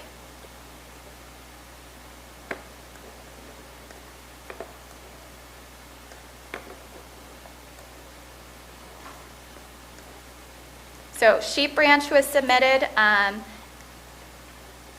as well, saying they did not want to be split between more than one district. There has been one map submittal, I think it was version 4, which did split it. All other maps kept Sheep Ranch contained within one district. Greater Mountain Ranch also submitted a map. The same map version, I think it was draft 4, also split Greater Mountain Ranch. All other draft version kept it completely within District 2. San Andres, which is Mountain Ranch and San Andres both would be considered CDPs as well. So San Andres is also a census designated place as well as a community of interest in this map version. You can see that the way they drew it draws up Mountain Ranch Road and suggesting that the entirety of San Andres to Pool Station and over is all part of San Andres and part of that community of interest. There have been a couple map versions that follow this community of interest. Currently, draft 1 does not. It would split San Andres, what they've submitted as a community interest, and really what would be considered the CDP as well.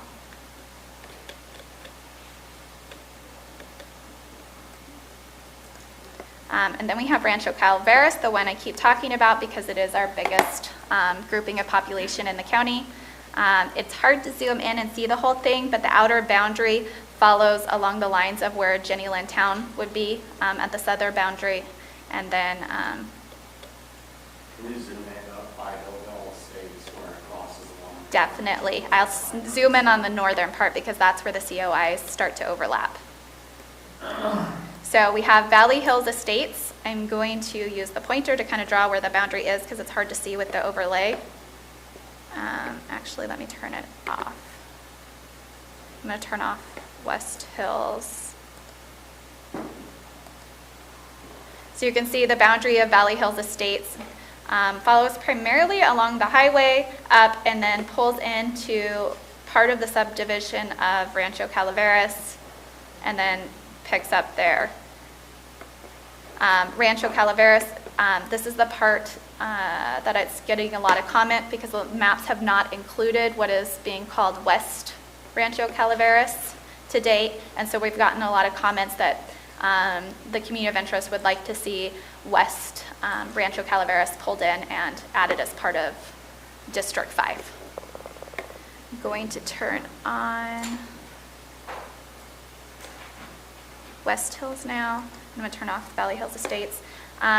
West Hills Rancho Calaveras covers majority of what was Valley Hills Estates and then butts right up to Rancho Calaveras. So that was all of our community of interest. Do you want to see any in more depth? Supervisors, would you like to see anything clearly on the communities of interest, or would you like her to move on? Let's move on. All right.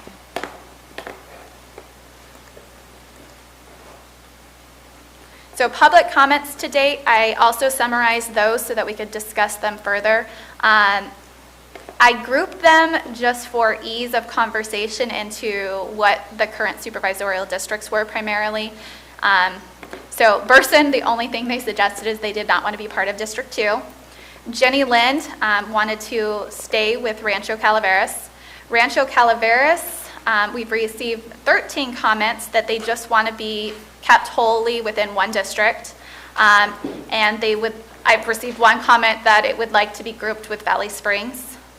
San Andres has submitted comments to include with McCalmy Hill Mountain Ranch as they share common schools, utilities, and other services. There was one comment, and then one that it should be in D2.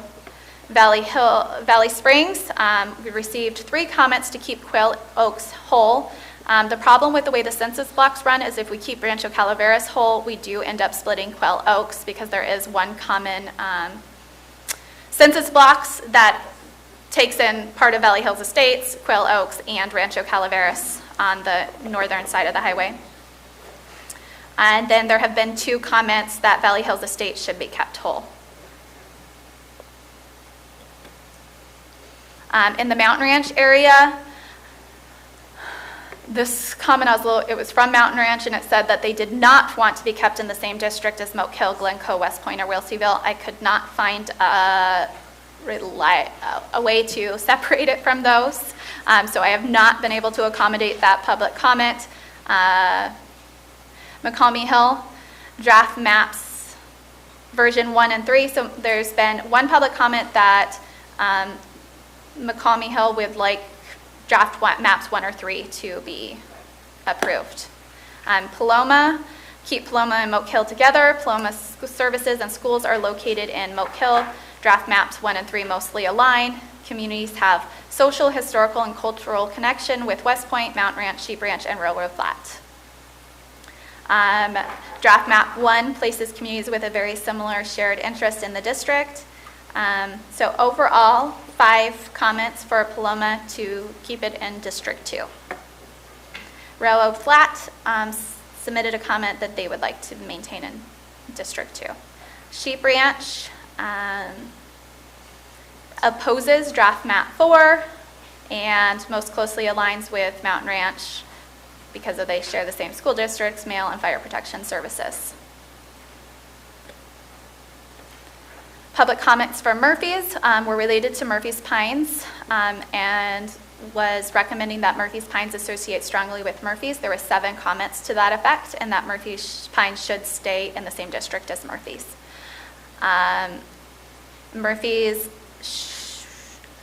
A district should be drawn that encompasses all of Murphy's Fire Protection District, which would include Murphy's, Douglas Flat, and Vallecito.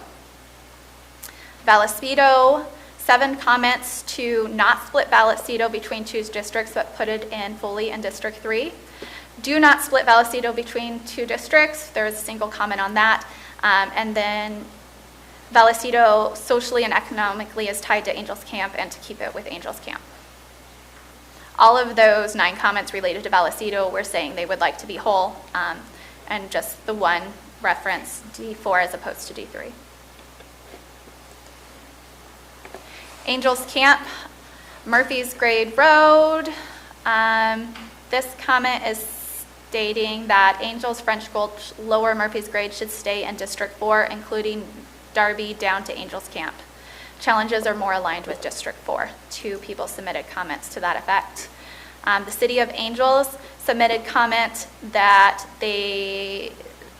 Ross Reservoir, a specific APN, should be kept in the same district as the city.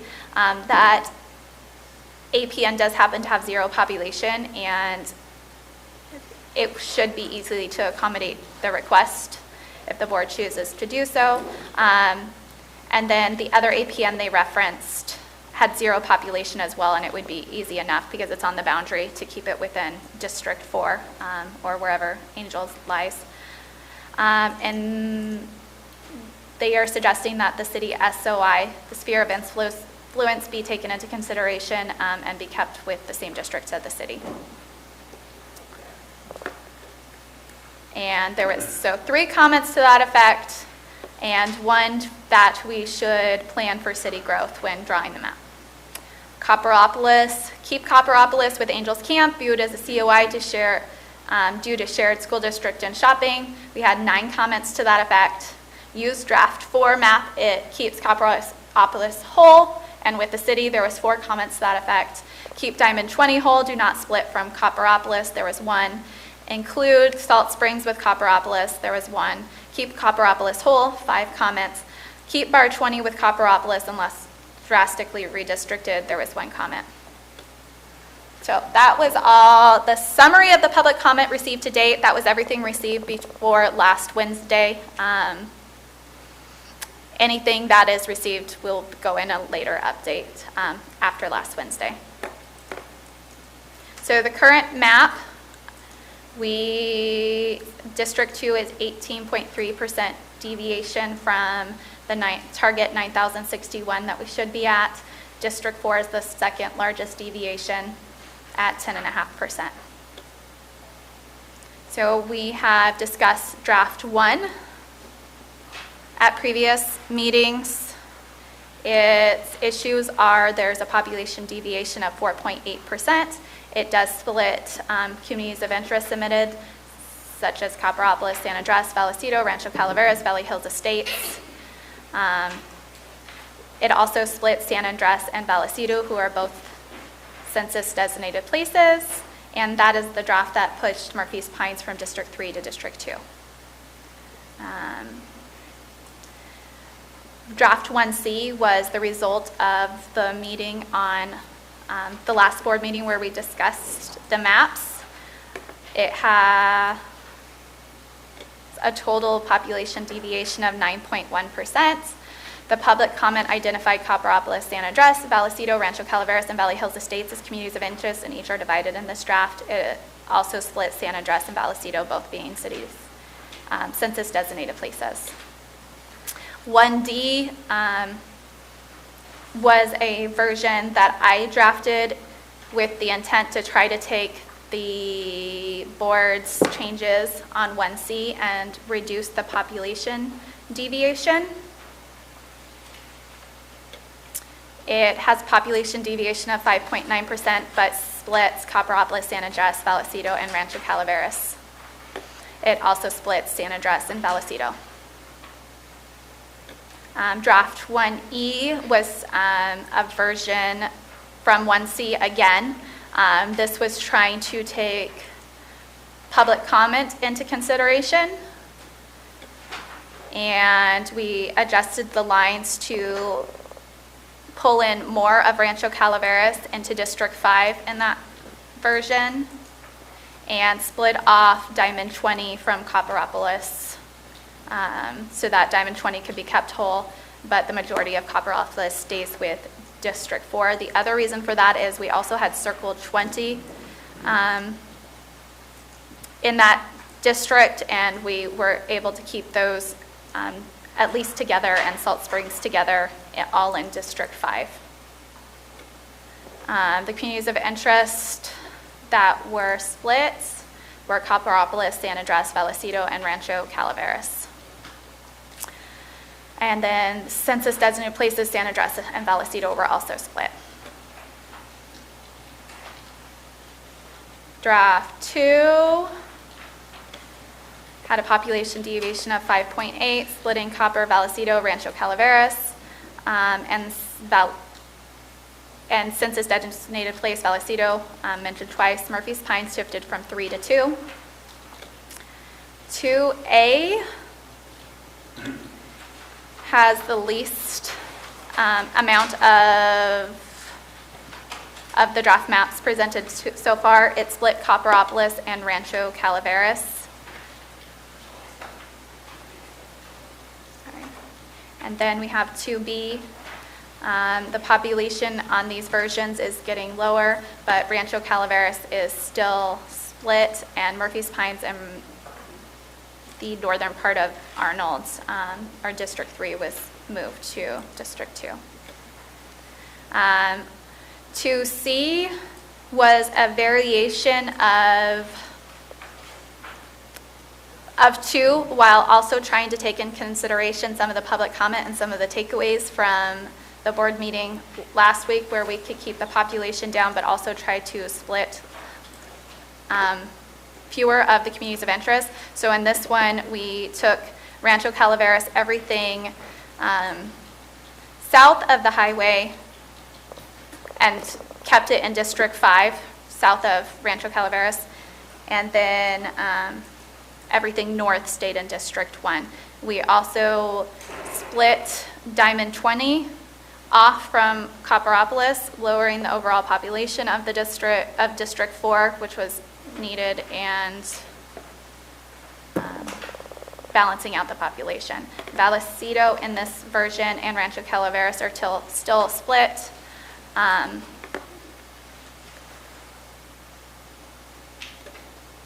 And then we get to draft 3, which instead of District 2 picking up San Andres, it goes and pulls part of Valley Springs. It does have an awkward split in downtown Valley Springs because District 2 comes up right up on the city boundary.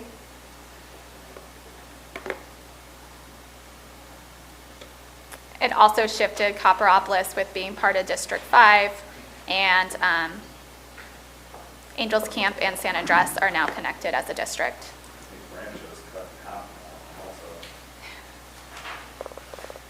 That's your favorite one. No, it's just, if you're gonna do it, you might as well go right now. No, I'm not serious about that. In order to pick up Copperopolis, that is the amount of population that had to be removed from District 5 to do so. More representation for that. Communities of interest, Rancho Calaveras and San Andres were split. I state San Andres was split because of the map we looked at previously. It went higher up into District 2, stating that those residents would be part of a community of interest tied to San Andres. Cities and designated census places, Campo Seco was split. That was due to that population block that we looked at where it ranges from Burson to Campo Seco and then over to Valley Springs. Easily identifiable and understandable, the downtown section of Valley Springs is shifted to District 2, which census blocks follow minor roads, creating difficult to understand district split near Valley Springs Town Center, where technically we still fall within the easily identifiable because the district boundaries do follow man-made or barriers, which are the streets. Draft 4.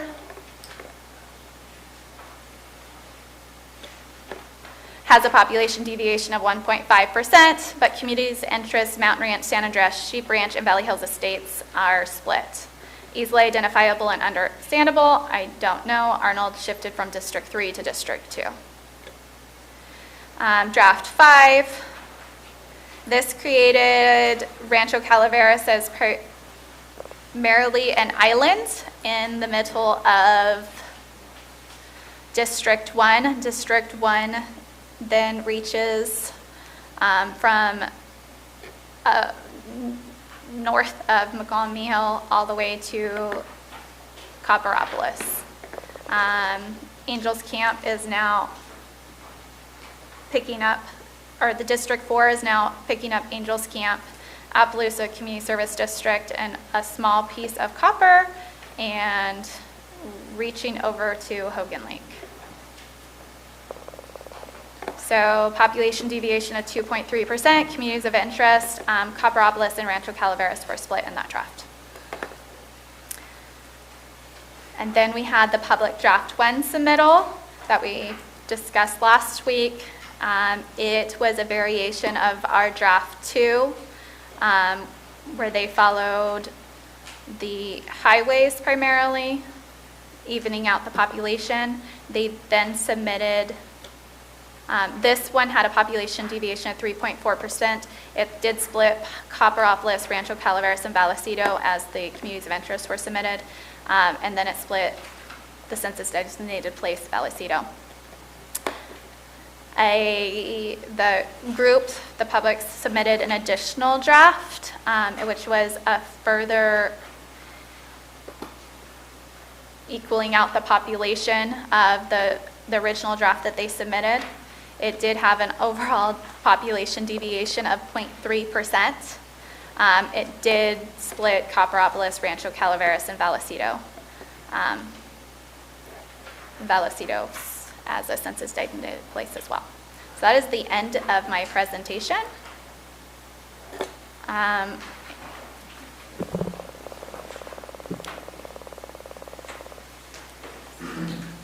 So I'm looking for direction at this point and/or further public comment. Thank you, Ms. Turner. I'm bringing it back to the board. We did, call it this, but we did some work last meeting on a draft map. You know, just looking at it here, it seems, you know, we worked a little bit backwards on the numbers for our deviation. So is it the appetite of the board to continue on with the work that we did? Or are we looking at a map deviation that we would like to work off of that we can address more communities of interest? Mr. Garamendi, your light's on. Mr. Chair, if my vote would be to pick up our work where we left off last meeting, so that would be it's 1C and just see where we go from there rather than open it up and start all over. Thank you, Mr. Garamendi. Ms. Callaway? Ms. Turner, we keep talking about Vallecito and splitting it. Is that being split east and west, so there's a north and a south? Or is it cutting through the town of Vallecito? It's hard for me to tell looking at the maps. Each map variation is slightly different where it's split. Where we left off on 1C through 1E, it's split Vallecito at the highway. At the highway, okay. Also on Murphy's Pines, I thought we agreed to leave that in D3 as their entrance that they use is from French Gulch Road. All variations published after the meeting, 1C through 1E and 2C, all have Murphy's Pines as part of District 3. Thank you. So, continue on with the work that we were doing, or is there another map that you would?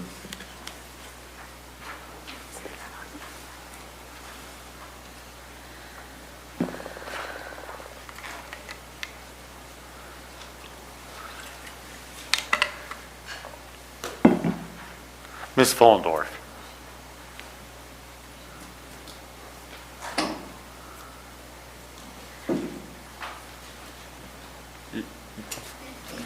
Your light's not on yet. If you're not ready, then don't turn it on. You don't have.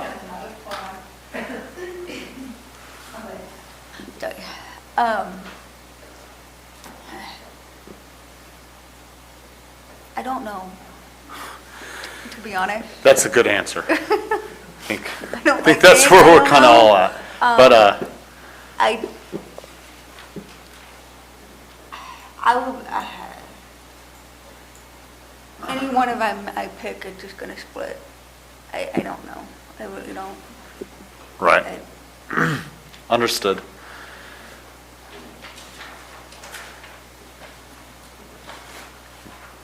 I continue on with what we have. I think we can make some adjustments on it. I don't think it was final on a lot of the stuff. I've had some comments about it. So continue on with 1C.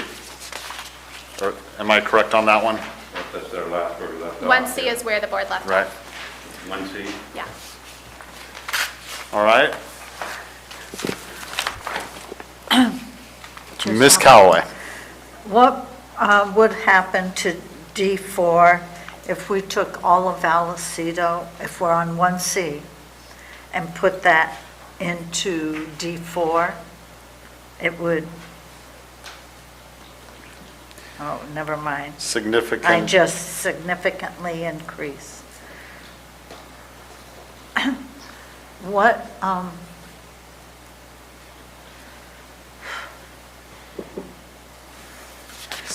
mean, just from the area that I know, when we make the changes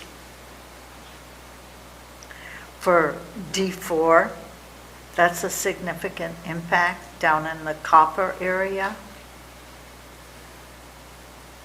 So I think the population for putting Vallecito back wholly in a certain district, District 3 could afford the population to put all of Vallecito back into D3, and then would that maybe possibly extend some of copper into D4? I mean, I feel like we're going back in time when copper went from, So at this point in the draft, we have 1C has all of, can't even say all of copper because the big block that picks up is part of Diamond 20. So the one that picked up at the most southern edge of the county has a portion of Diamond 20 pulled from it. It only has population of like 30 some odd. But it is clearly the only roads in there in that census block are part of the Diamond 20 subdivision, so it Ms. does Turner? pull those. I'm sorry, you're doing fine, and I'm sorry to interrupt, but as you're doing that, looking on stuff, can we please put it up on the screens? Yeah. Sure. Not that we don't have everything. Unless your personal messenger is showing up, please. No, oh, perfect. Doug is sharing his screen now. That'll help. Excellent, thank you. Doug, could you go to the very southern border of the county where the population block of Copperopolis area, Diamond 20. Yeah. So there's a population block in there of 32, which as of 1C right now is being split and put into District 5. Those 32 of the population in there are actually all part of Diamond 20. The only roads in that area are coming off of that subdivision, which is why we're suggesting that that is Diamond 20. So right now, all of copper besides those 32 are included in 1C as part of District 4. District 4's population is just extremely high and, I mean, should be reduced. In this variation, District 4 has 9,513, a deviation of 452. So, all in all with the comments, I mean, you keep saying copper, but Diamond 20 is essentially its own community separate from Copperopolis. There was one comment that was saying keep them together, but a majority of the comments are either keep this whole or this whole, is the way it's written, with the comments came in. Yes, there also is a comment to keep Diamond 20 as part of Copperopolis. Right, the one comment, yes. I paid attention. You did.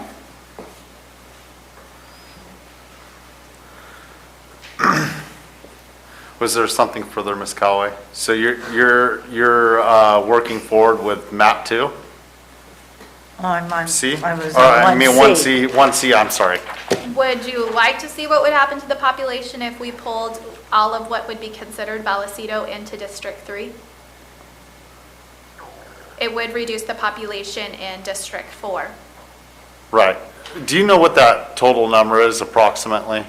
I don't know the split number. There's roughly 450 in Vallecito as a whole. So what we're pulling in would probably be somewhere between 375 and 400. Well, that would then put D3 over the top. It does then pick up for Under the D3. line. Okay. I do want to say after we left the meeting last Tuesday, I did look at the boundary between District 2 and District 3, and we have moved the boundary north of where it used to be to follow the school district line. However, the last supervisorial district map had a split at Folan Road, which by Indian Creek. So we could move it down a little bit to Indian Creek to put that boundary back into to put that area. There's kind of a subdivision right there between District 2 and District 3, it appears. And we could pull it down, and I think it moves like 50 people into District 2 from District 3, so that helps some. That would be south of Fulham Road.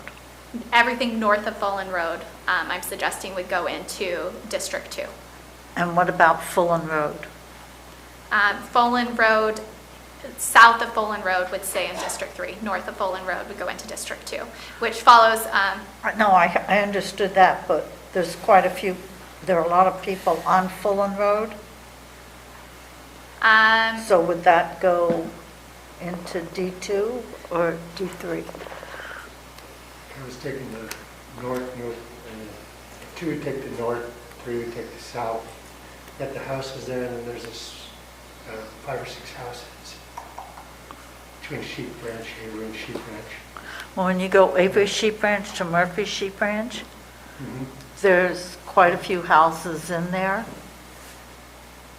I don't know if that's 1 or 2 census blocks. It's 2. They split it right down Fall Road, north and south. So the guys across the street from each other in the middle of nowhere are different census blocks. So Doug, can you put on the current supervisorial districts? What I'm suggesting would have us pretty much follow what the current supervisorial districts are doing right now. So it wouldn't have an impact to that area. They would stay in, if they're in District 2 currently, they'd stay in District 2. I agree. District. I drove out there on Friday to peek. Yeah.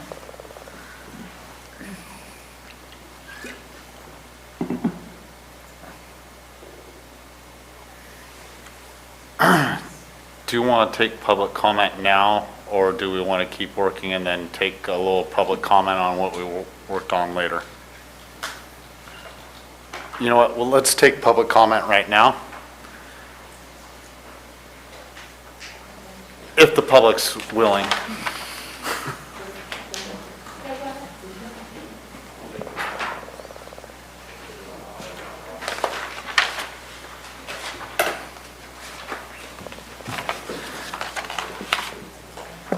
Ms. Colleen Platt, good to see you.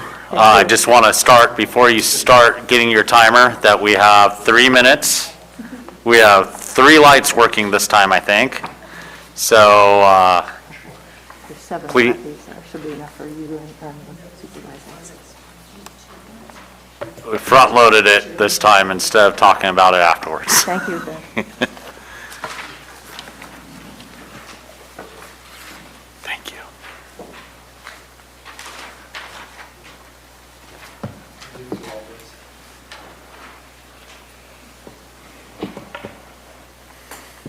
Okay, good morning. I have 2 minutes to go before it's noon.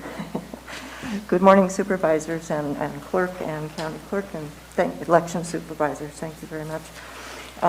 The copies that I handed out are a proposed map of a new boundary between districts. Colleen, I'm sorry to interrupt. Yeah. Please start our timer over. You know, if you have to lean into the mic a little bit more, or if you're more comfortable taking your mask off speaking so we can all hear you clearly, Colleen. Okay? I couldn't hear you so well, but if you're comfortable taking your mask off, you're more than okay doing it. I'll do so. Yeah, it's hard to hear. Thank you. Okay, please start our time over. Thank you very much. Appreciate it. Good morning, sort of, at noon. Good to be here, and it's nice to be able to talk like this.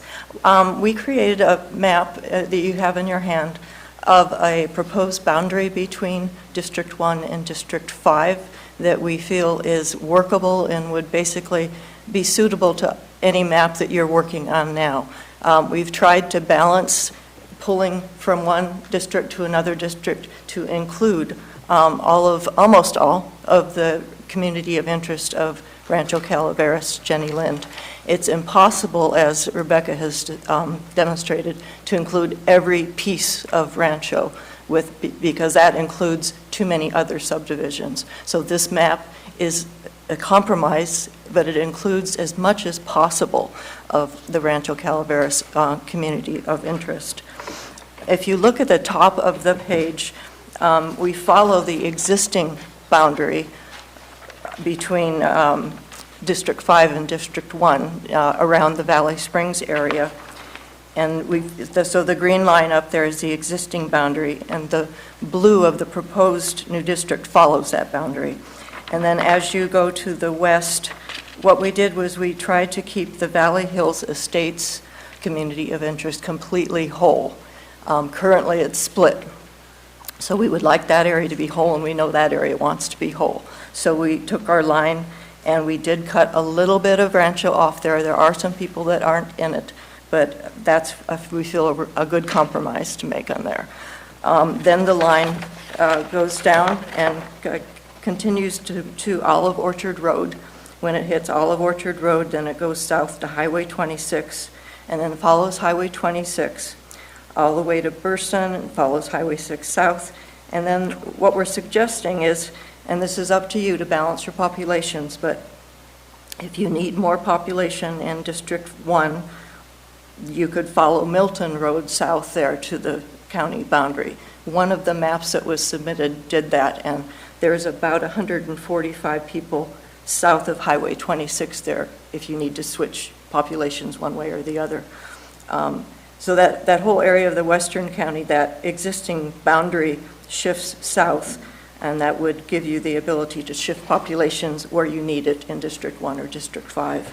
So we thought that was a reasonable way to keep the Rancho Calaveras Jenny Lind community of interest as whole as possible. We realize it's not possible to keep completely whole.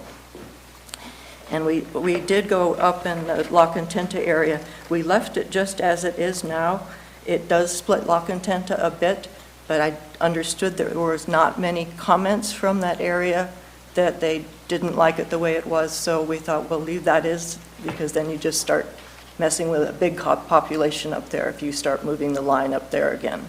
So there was a couple hundred, 305 people that if you go all the way up to Vista del Lago and make the line there, then you're adding 305 people to District 5, which is fine with us, but you know, if you're trying to balance the populations, that might not be something you want to do.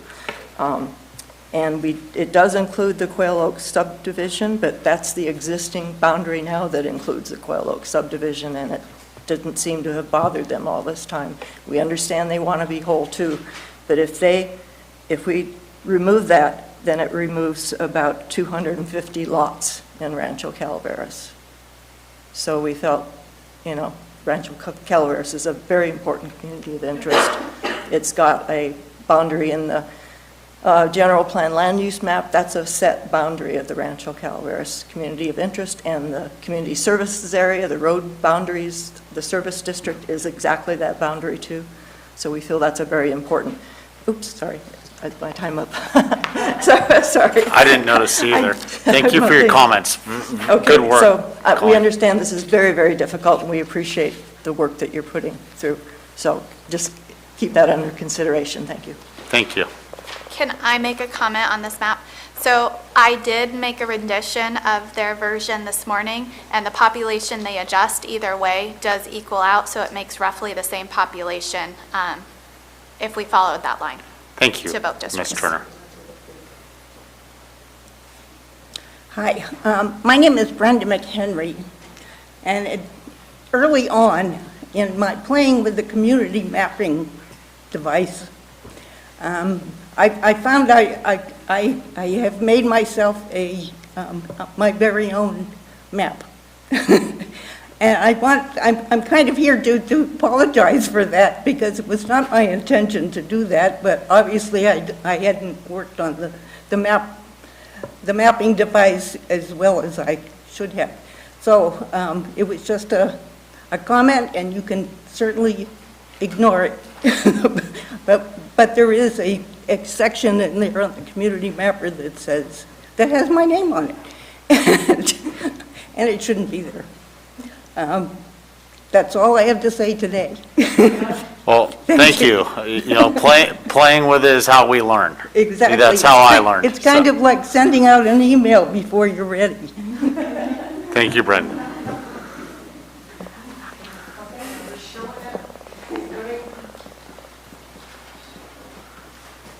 Marty Crane.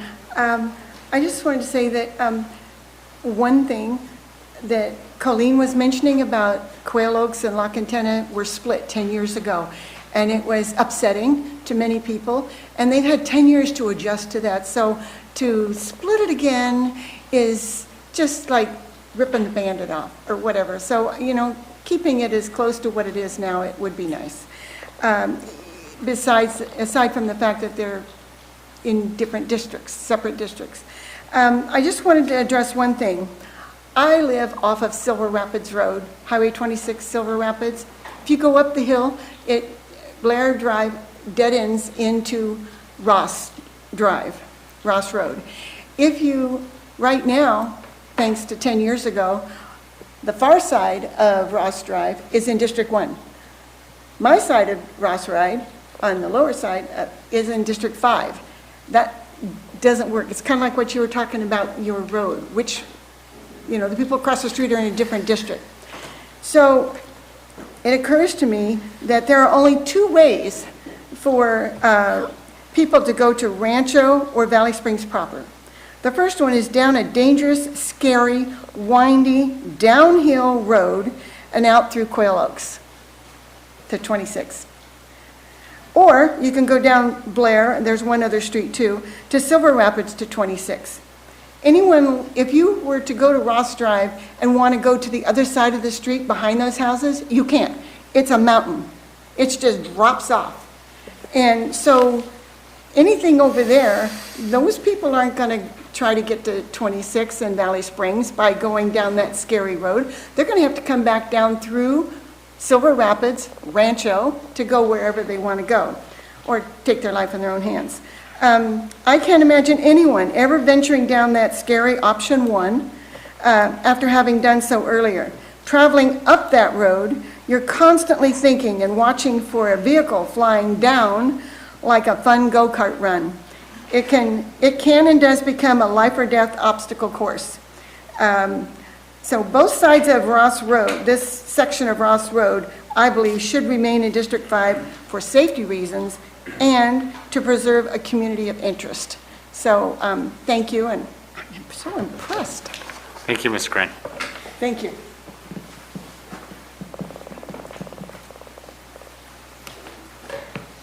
Mr. Chairman, members of the board, Amy Augustine, City of Angels Camp Planning Director. Probably be easier to hear me this way. The city's primary goal is to make sure that no matter what happens, and we understand you have an impossible job to do, is that at least the city boundaries as they currently exist, the incorporated boundaries, stay intact. That's our primary interest. That does not happen on Public Draft 1A, which removes a portion of the incorporated city located north of the bypass. A lot of people don't realize PG&E is actually part of the city. So we would ask that there's 3 small census tracts there, all with zeros, be put back into the city limits. Secondarily, we would like to see our primary sphere of influence left intact, understanding that that can't always be the case. Draft 1C removes one small corner of that in off of Capello, where we do have a lot of planned development. It's not the end of the world for us to not have that in our district, because most of our proposed annexations will be coming southeast of the city. So while we'd rather not live with that, we can. The only thing we cannot live with is having any part of the incorporated city removed. And lastly, again, we consider ourselves a community of interest. Obviously, if Rancho is going to be considered a community of interest, us being smaller, we still consider ourselves a community of interest. We happen to be incorporated. And again, I believe that regulation was based on much larger cities that would make sense to split up. Angels is not one of those. Thank you very much. Thank you, Ms. Augustine.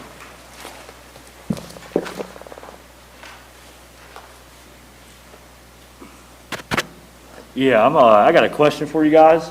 I'm surrounded by illegal grows and I don't have no water at my house for right now as it rains, and I want to know what you guys are going to do about it. That's what I'm here for. So your county made me move my water tanks, and I can't get water up my road because it's a gravel road, and now I have no shower, This is I a have no water, redistricting it's hearing, raining, sir. I'm surrounded by illegal grows that you guys are profiting off of, and I want to know how you're going to bring water up to my house.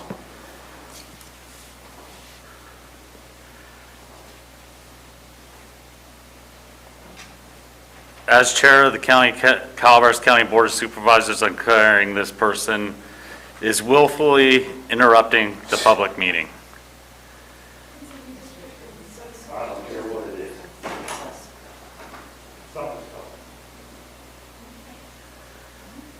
All right, we'll move on.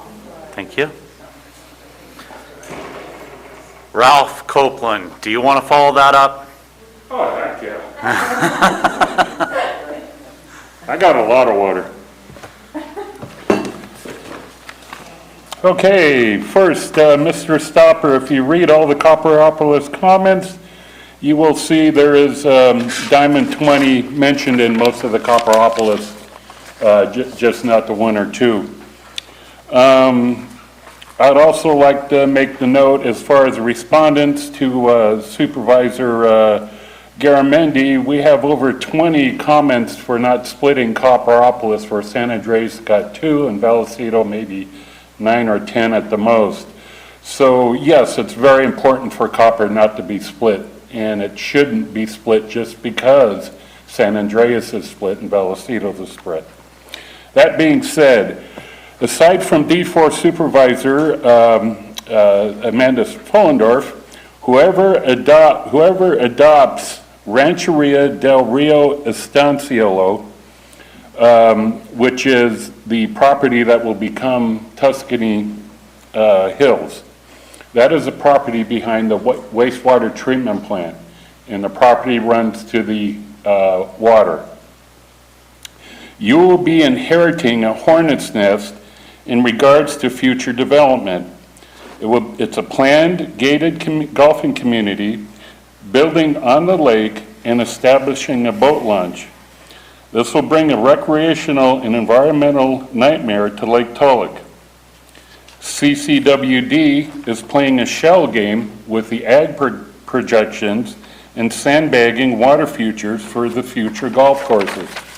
This is what, if Supervisor Toppinelli or Stopper will have to deal with in the upcoming years. So that puts Copperopolis dealing with 2 supervisors regarding our growth and our construction. And we have a water district who is not really working with existing lines. Anyway, I'm asking the supervisors to balance these elevated property rights with sustainability. And you can do this by keeping Copperopolis whole. So again, I'm sorry for bouncing around a little bit, but again, if you come down and split Copperopolis, just be ready for dealing with the proposed construction. Thank you. Thank you, Mr. Copeland.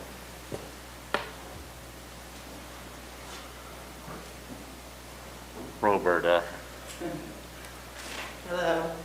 I just wanted to kind of iterate in what Marty and Colleen said about this little pocket up in Rancho, and you could see it on Colleen's map up here on this little blue section here. And they want to put it in District 1, and there's no way for us to even get to District 1 without going through private or gravel roads up over Ross. So it really only makes sense to keep it in the Rancho District 5.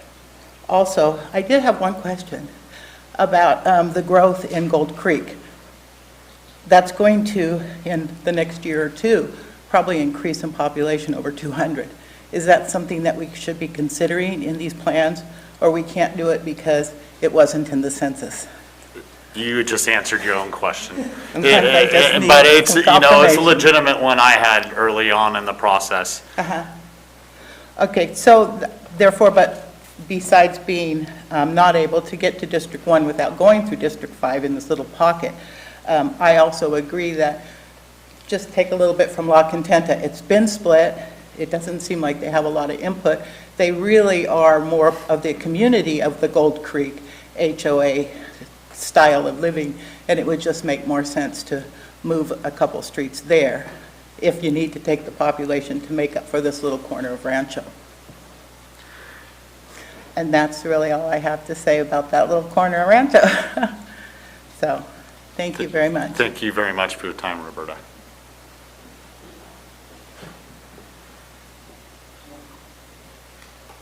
have some hands up. Ms. Glanville, I do when have you're ready. one public comment online, and they are unmuted and can speak now.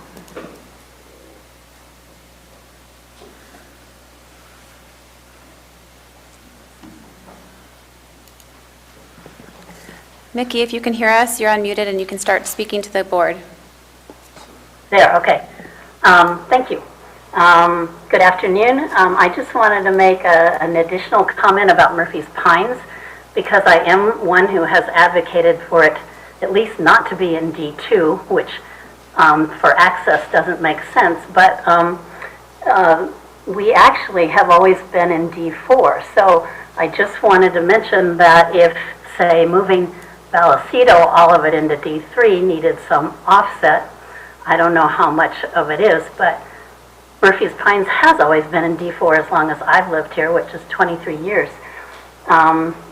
It always seems to me to make more sense to be with Murphy's because I don't particularly go towards the Angels and Copper side, but I just wanted to say that for perspective to people, actually being in a district where you don't feel like is your community of interest can be very interesting because when we did a lot of campaigning for Amanda, I got to know Angels and Copperopolis very well, and I never would have had I not been in that district. So just throw that into the pot.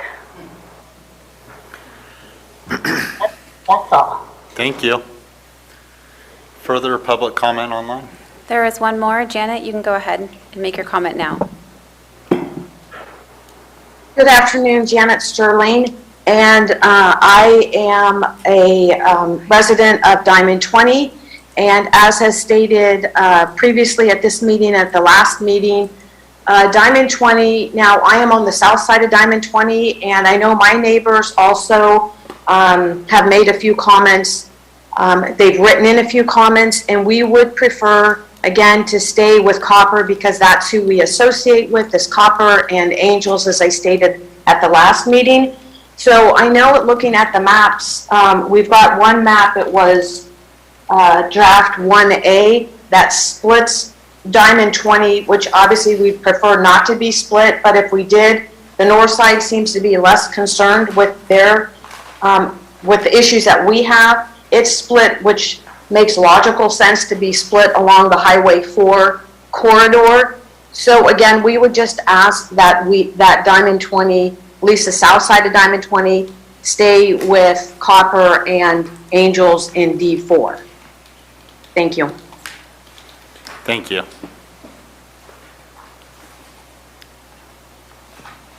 No further comment?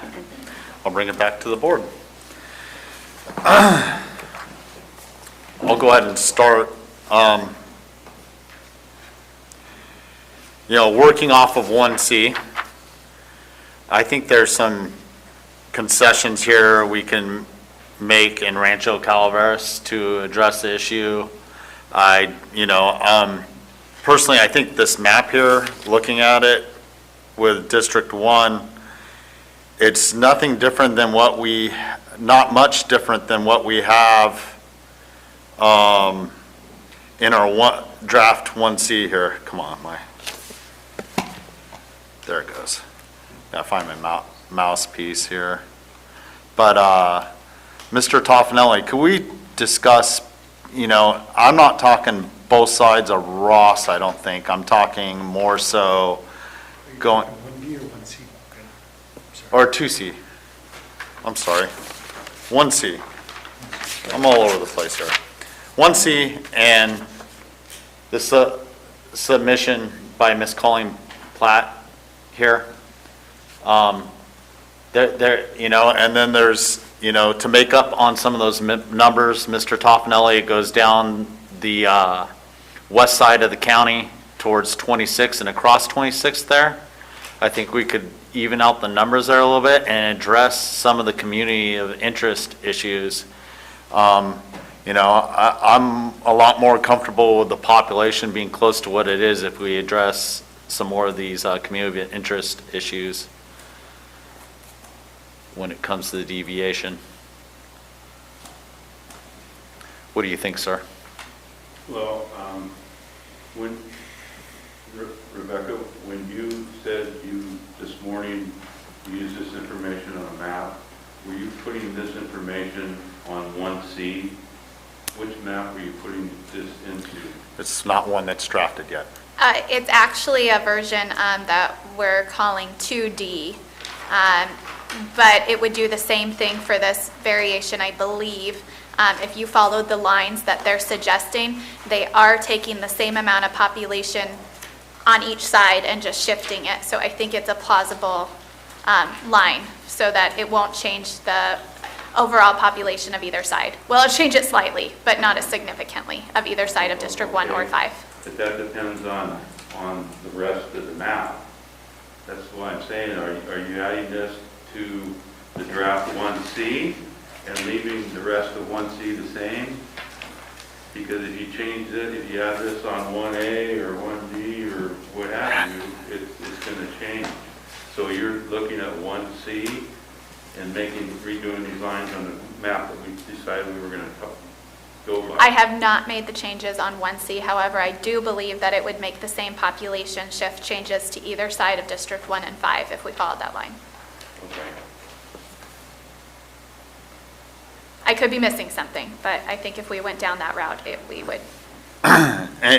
And I do appreciate this map they put forward because it's along the same lines as I was thinking to some extent.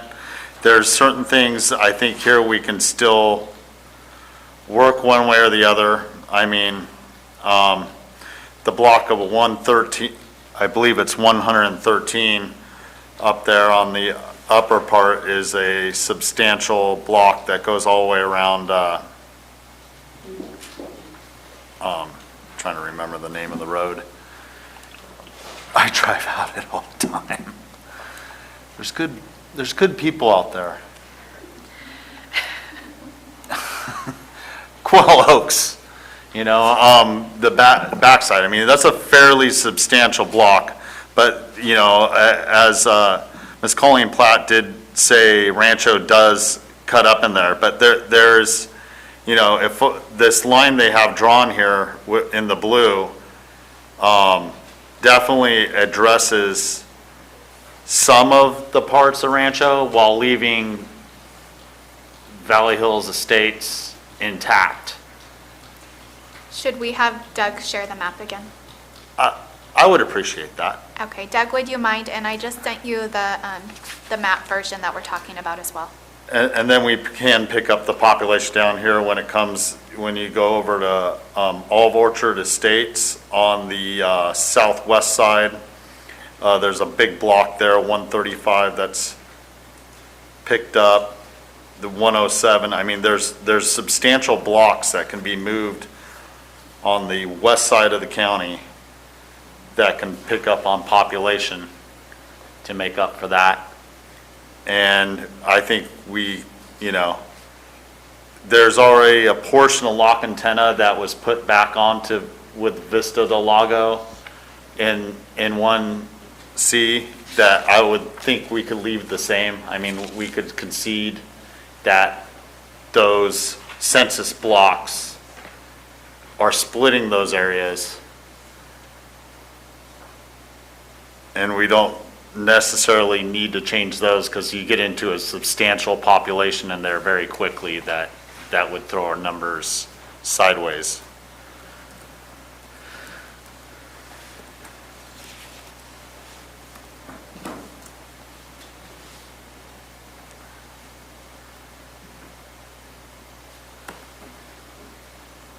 I think that would be a large step to addressing the community of interest for Rancho with a few concessions. That's for Rancho, but it's going back, splitting block antenna, current 2C. Or 1C? Or 1C, each block antenna. Well, yes and no. I mean, that's what I was just saying is, look, the current 1C, let's keep lock antenna, the line as it is in 1C. and then work on conceding on the concessions on the west side of Rancho Calaveras. Okay, here's where I'm at. I'm not La Quintana. I'm already having to deal with splitting San Andreas in District 1 with District 2. Now you're wanting, after we draw this, you want to split La Quintana. So basically, those two communities, I'm giving up the split, and everybody's trying to keep theirs whole. I don't agree with it. I'm sorry, this is a nice map, this is good, I understand what they're trying to do, but there's a block of 236 of La Quintana. No, that's what I just said. I'm leaving that, I said, let's leave that as it is, and then work on the west portion. Okay. In I 1C. misunderstood what you were saying. All right, no, I'm trying to concede that right now. It's a big block and it would really confuse things for us and be harder for us to fix the numbers. And it's, it's part of a concession. My apologies, I misunderstood what you were saying when you were saying. My apologies, Gary. I'm trying to So you're work looking it this way. to find another 236 or close to it to keep the, and when you drew this up, how far apart were the numbers? What did it show, District 1 number and District 5 number now? They were both in the 87, 8,800 range. 87.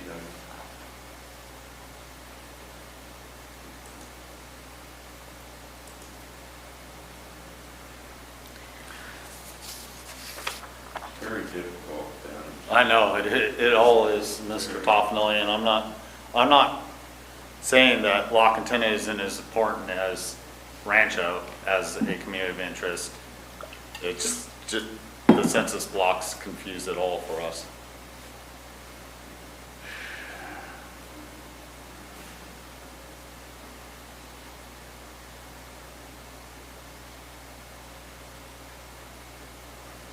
I'll concede to 1C in La Quintana, and then let's work on the west.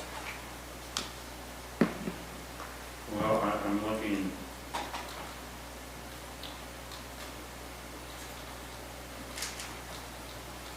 it's difficult to get access. What if we took the district boundary line right now between 1 and 5 all the way to the highway so that we followed the highway out of the county for the time being, minus where it's falling. Start at Olive Orchard, where it is now, go to that I'm just looking at that. block that's 135, put everything that block 135 over to District 1. Could we start with that and then go up to West Calaveras and look at We've it? had this conversation. It works for giving you substantial population to make up for some of the concessions On the upper part of this. the upper west. I'm not opposed to the upper part of that. I think it's a good map of what's drawn here, because it does I like Rancho in that area and in Valley Hills Estates. I think they did a good job in finding a reasonable split there. And the 135 is what I had up looking at now, along with that other block that's 12 and 11 below it.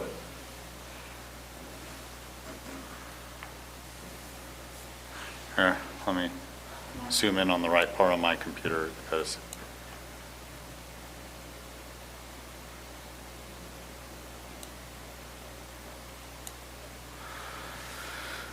which part are you looking at, Mr. Toffenelli? She's talking about this 135. Oh, that 135? Yeah, that Olive Orchard. Yeah. Okay. Yeah. And then the 12, the 11. Right, no, and the 36 and the 17 and 32. Well, I guess we could. We could go all the way to the county line. Yeah. We could. And we could cross the highway in some spots and hit Milton Road. There's possibilities there, and there's quite a few hundred population to work with on that end. So we have options there. What's the total? I see 113, 70. We could move it over and then always hit undo if you want to get the totals. The 113, Go ahead and do it, Ms. Turner, so that 78, 40, 30, 21. Doug, do you want to go ahead and take Along the highway, there is leave 19 in the District 5, and then directly below 119 is a 136. Yeah. You take 136 over and then follow the highway for now, the rest of the way down. There you Yeah.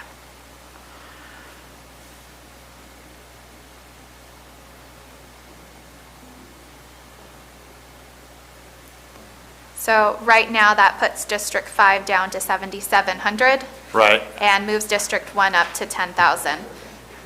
So do you want to go to West Calaveras and make adjustments there? I would like to, if that's all right, by West Supervisor Calaveras, Toffanelli. Rancho Calaveras. Let's investigate it. I'm open to that. Because we can always hit undo. Although I think some So- people will be irritated with me if I hit undo on this. The block with Ross Drive, Yes. can you make that District 5?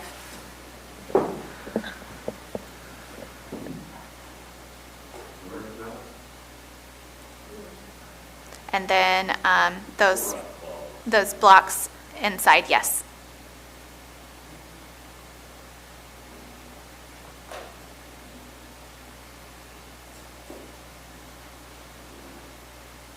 Can we look at the population now? I think that was, so that brings District 5 up to 8,306, but now we have District 1 at 9,622. And we want to leave block antenna as it was in 1C, correct, Mr. Toffanelli? And we're comfortable, there's a little loss of block antenna there, but there's a little loss of Rancho there also. I think, I want to see what else here that I'm missing.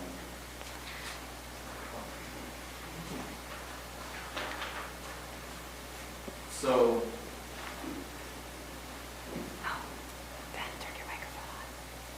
Thank you. I don't know what I'd do without you ladies.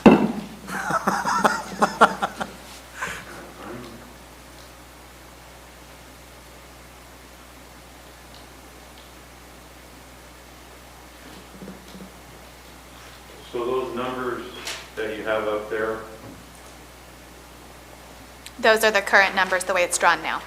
no, I'm talking about in this area that you just took in, those are different than what's on here, on the map that's on the website. You have 113, 30, 21, 78, 40.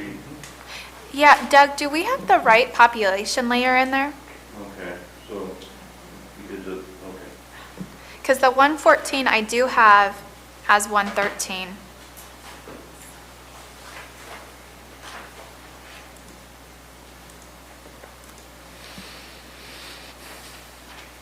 That 174 must be what these other smaller ones add up to. If you zoom in more. 174 there, so that can't be here. Yeah, then, oh, there you go. There you go. There you go. You just can't see them when it's You zoomed just out. see them as that small. Ah! Oh.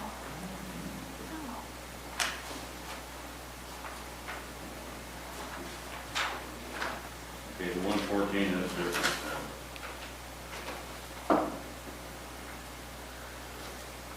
So with that, we have you going up substantially in population. I mean, we could take some of the stuff like going down 26 to bring it back to where it is, or maybe put Olive Orchard Estates as a 135 to start. Back in, or what is that number there on Olive Orchard Estates? 136, right?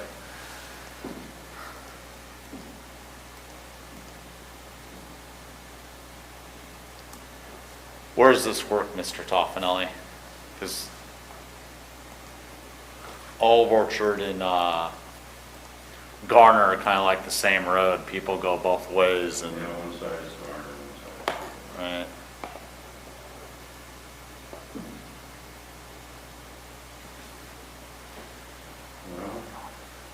traditionally, it's all rural out that way, so we can't say they identify with one or the other more.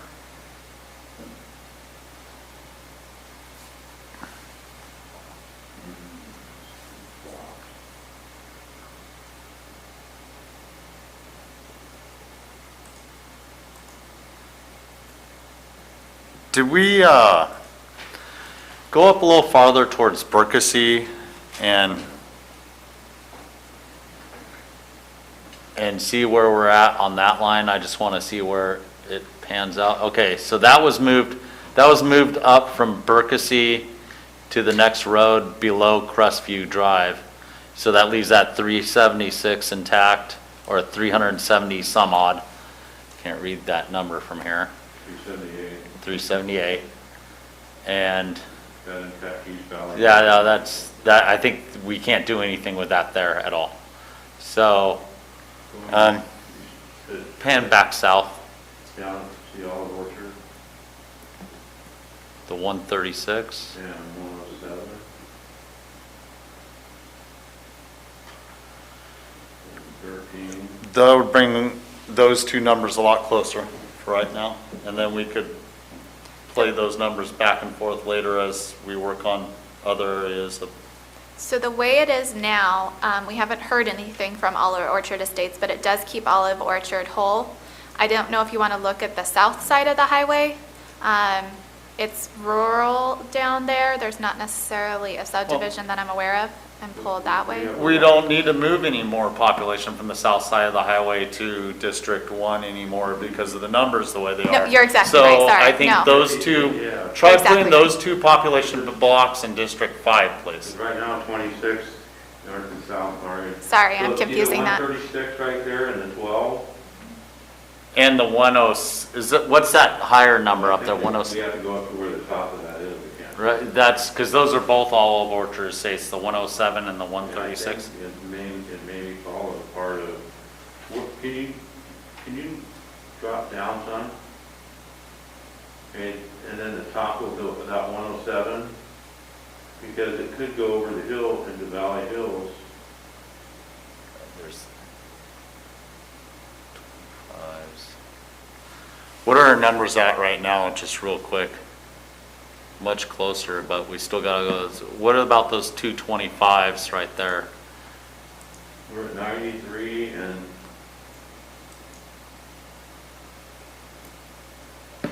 hang on. Okay. Hang on. I don't know what those are. Those are the other side of Olive Orchard where they have more Olive Orchard Estates. It was the same development. And I do believe it does not go into Hillville there. It leaves that 376 and 58. Yeah, Lakeview Road.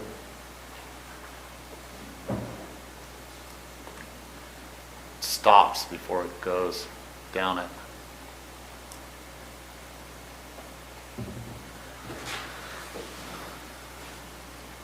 Here we can you go ahead and lay down the Hillville community boundary real quick so we can see where it sits on that map right there? I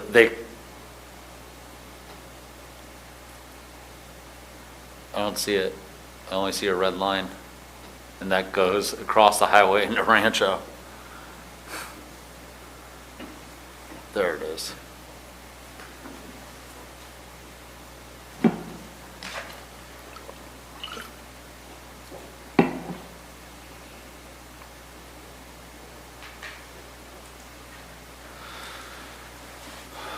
Okay, what does that give us population wise now?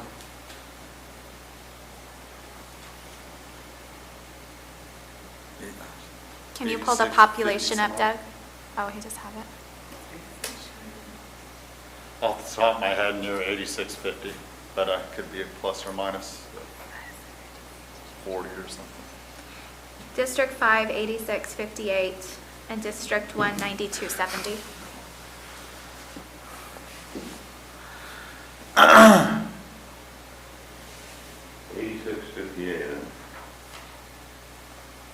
Yeah. So what is that, a minus? That's too far below, correct, because of the other districts.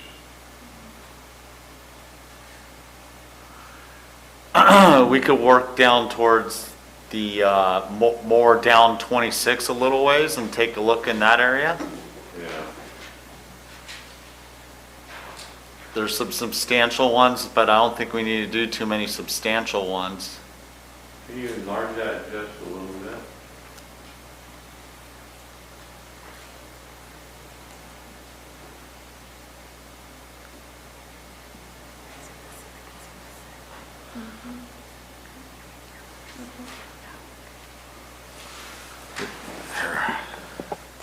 That, what we're looking at right there now was District 5 prior. Mostly, yes.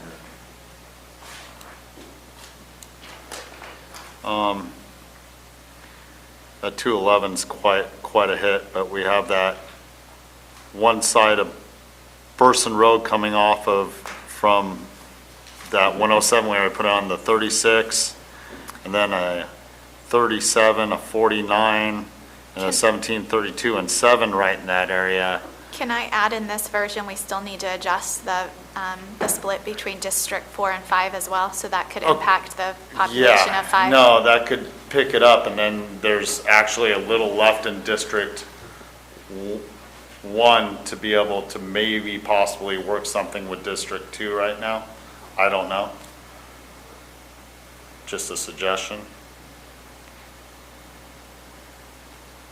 So do we want? So I'm comfortable with that right now, and then we need to discuss how we're going to work with the disparity of some of the other districts. And that gives us a little room to work with, possibly. Are you okay with that so far, Mr. Toffenelli? Which ones did we just include? We didn't add, did Doug add those other ones I was just talking about on both sides of Burson Road there, South Burson Road towards the highway? There's a 36, a 17, a 12. No. Okay, so we didn't do those yet. So we're just, for right now, for the moment. That's fine. All right, but I can't be doing this every time, Ms. Platt. What is it? I'm just concerned you might have overlooked, or maybe I'm confused, one part of the existing boundary up by, between La Contenta and Rancho, what it is now. There's a big part that got put in District 1. Right, and we purpose, were that's just 230. discussing that, and Okay. right now, a majority of those homes are lock antenna. So, Okay. you know, working with trying to get the population right. Right now, we're going to leave that as is. Okay. And, you know, Yeah, it I took some appreciate the Rancho rest of the people. comment, though. Yeah, because it took a lot of Rancho too. Okay. thank It's you. a substantial population.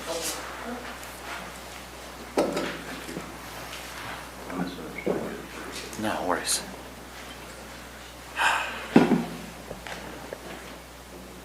Okay. We just made a pretty good change to the map. I'm really happy with what we did there for Rancho. Can we possibly have a supervisor do any recommendations on what they're able to work with? Ms. Follendorf, you got a big number there.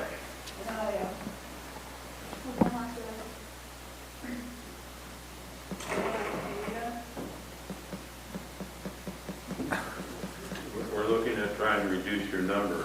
Right, yeah, and just to say, I know you're talking with Ms. Callaway, but Ms. Callaway's already near a good number. So we could make the shift and see what it looks like and do the same thing we just did and hit undo if it doesn't work and move all of Vallecito to start with into District 3. Let's do that and see what happens to the numbers. I was going to say, do you want to do that and then run the percentages? Because Isn't that what just everyone said 3 times in a row? I sorry. actually Right, what the hit the button numbers. that actually calculates percentages. Yeah, so Doug, if you could pull down all the way to the 4, yeah, and then that leg there, the 16 and the 80, or is it 60? Yeah, that line. The line we drew as the Vallecito if it all went to District 3.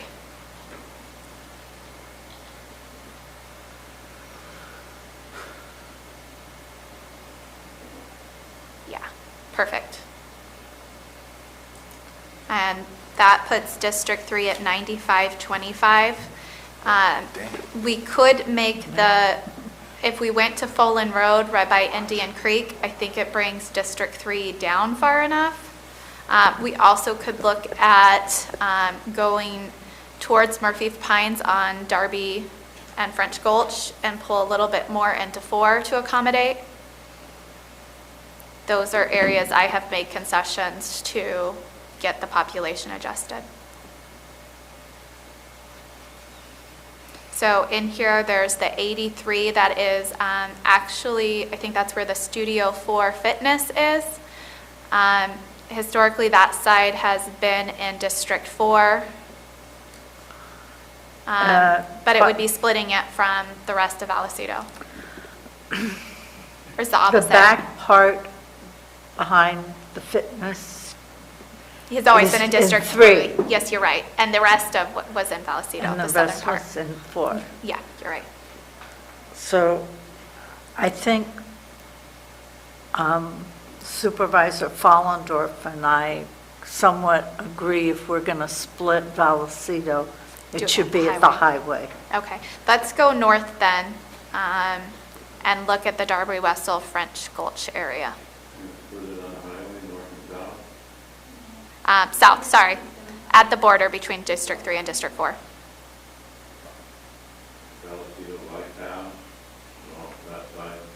That's not even close to that.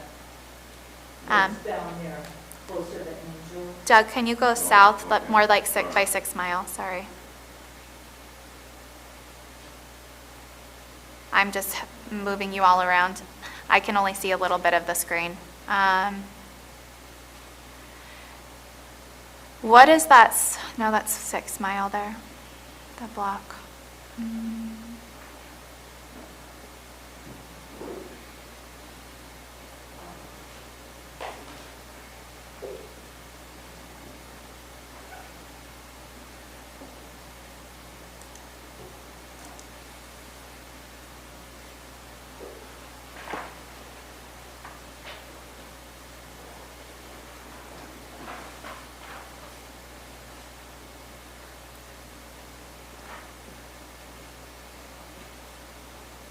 Do you want to look at splitting at Folan Road by the Indian Creek? That's the difference between District 2 and District 3.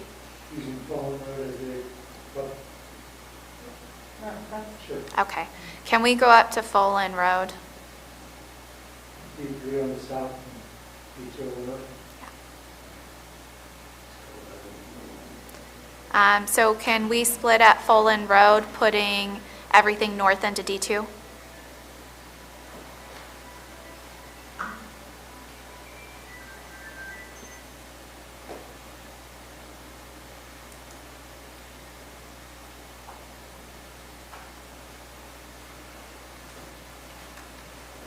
That 5 as well, I think.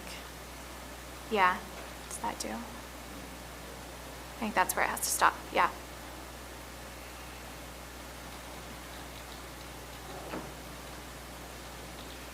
I want his road money, though, that was allocated. Okay. Can we run the calculator, Doug? That was last year's list.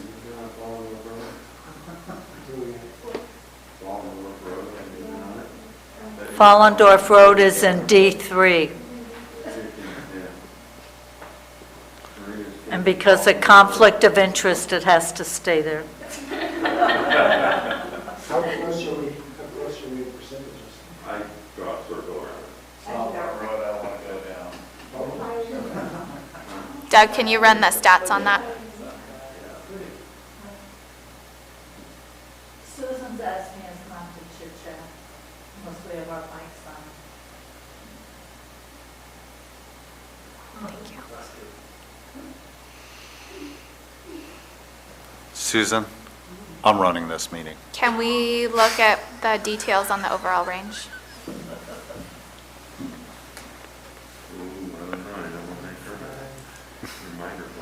I turned it on.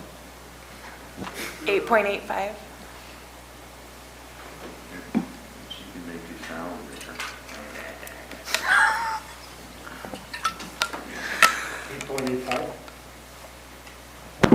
That's what I believe so. District 2 and District 5. Sarah, I'm sorry, what is it that you're saying? We're looking at, so Doug just ran for us the percentage deviations, or the deviations in population off of our target of 9061. And we have here the smallest district is 4.45% below the target, and the largest district is 4.4% above the target. So the range between the highest and the lowest is 8.85. So we're within a range of an appropriate deviation because we reduced it from 9.1 to 8.8? Oh, I'm sorry. Courts have generally held that so long as it's under a 10% deviation, and if we're adhering to the other criteria, that's generally broadly permissible. So what I think we would be looking to here with a deviation that is of that number, is to see whether we've mainly achieved keeping communities of interest together. I think since District 5 is the most out of whack, it is one of the easier ones to adjust now. We do have kind of an odd line between District 4 and District 5 that we could potentially clean up if we went along there. I was also looking at that, but I think, I just want to make sure that I'm looking at this right from the last time. Is Circle 20 in District 4 right now as per the 1C? It's in District 5 minus the top portion of Circle 20 is in District 1. There's like a little cutout that's in District 1. The way Could this we works. look at that and possibly making that whole one way or the other? And that I'm not sure. Here, can we focus in on that area? Could see the numbers and the outsides of the lines and all the fun stuff.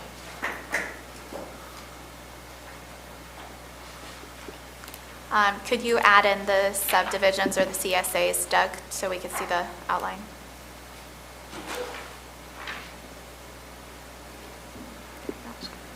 Quite No. a bit of it still in. Yeah. Sorry, it was my version that I cleaned up and put it all in 5. Right. That's what I'm trying to look at right now.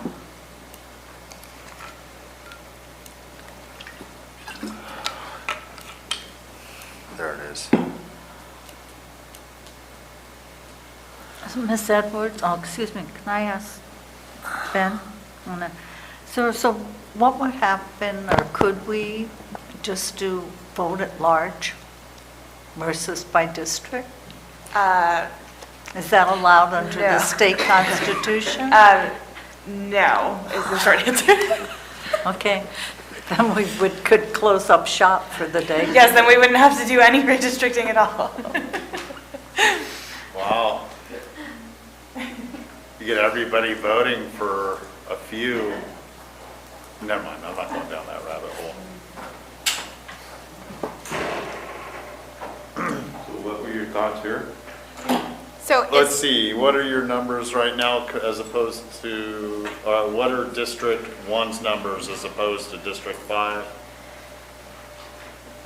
District 1 has how many? I can't read that. 92, 70 versus 86, 58. How many is that in that area? It looks like you got 11 and there's a big 60 there or something now, huh?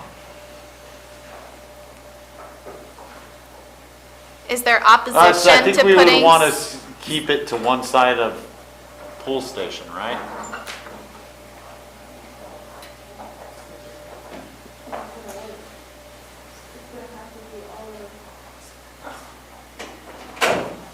Thank you.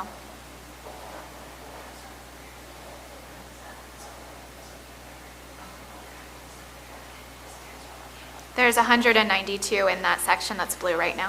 192, and you're at, That would bring me down to 9,078. that would put you right in the ballpark of the perfect number, within single digits, or double digits, but,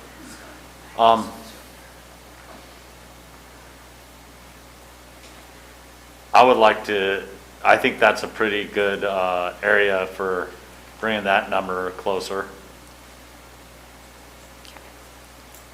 So we're moving it to 5. I'll say yes. Okay. Then do we want to put the Capella Park of 202 back to District 4 or to 5? Where's the numbers at District 4?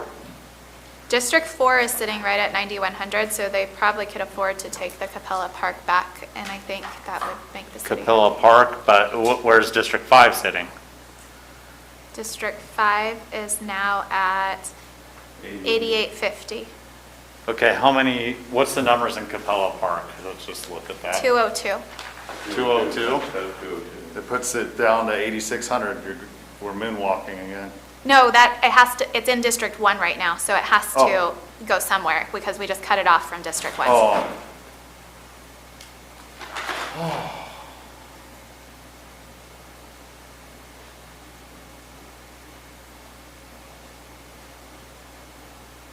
Yeah, it cuts them off as an island. You can't do that. Can we drop that 60, up the top right-hand corner of there, circle 20? How many is that, 80? Looks like 60. But that's dividing the circle 20, is it not? My new glasses don't come in until tomorrow, so, of course, the day after the meeting. Well, what is the ones that's in blue that says 7? Yeah. Right there. What is that, District 2? That's District 2. Lucky number 11. District 2 right now is at 8754. No, yeah, 8754. Sure. We just added some in there. Is that update? Well, we're trying to see the purple, it's an island right now. I'm trying to see those numbers. They're really small. This, Yeah. now they're even small. We're, in that one block that says 7, we'd only take 7 out of District 2, and it would connect District 1 back to. Seems fine. Does that work? Ms. Turner? So the pool station road all the way down there, Gary? Yeah. I would suggest sticking it back in District 4, but You want to put it back to the 202, back to District 4? yeah, we just And then took all she of would- Vallecito and then- out and of then District 4. She would be back up to 9,400, 93. Right. Yes, they're over. I mean, we aren't stacking 2 districts on that side of the county. You know what? Take that, put the 7 back in District 2. And what happens to her numbers if you put the 202 in District 2 also? Your numbers go down My numbers go down. by 200. But I'm already at 9,078, so I'd be down to 8,088 or 8,888 or something. 86. Could we, could we try running the numbers with, running the range again, the percentages with the 202 in 4? In 4? Just to see if we're, well, unless I'm Not mistaken, in is that? 1, the it's way coming- it stands. That's how much I can say. Am I incorrect that that's coming up towards the city? That is, that's why I keep calling it Capella Okay, Park. It is the okay. Capella Ballpark. Yeah, okay. Yeah. That's why I suggested putting it in 4 and seeing if the numbers work.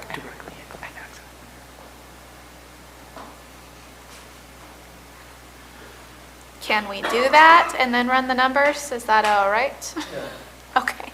Can you put the 202 and the 0 above 202 to District 4? Thank you. There you go. What happened there?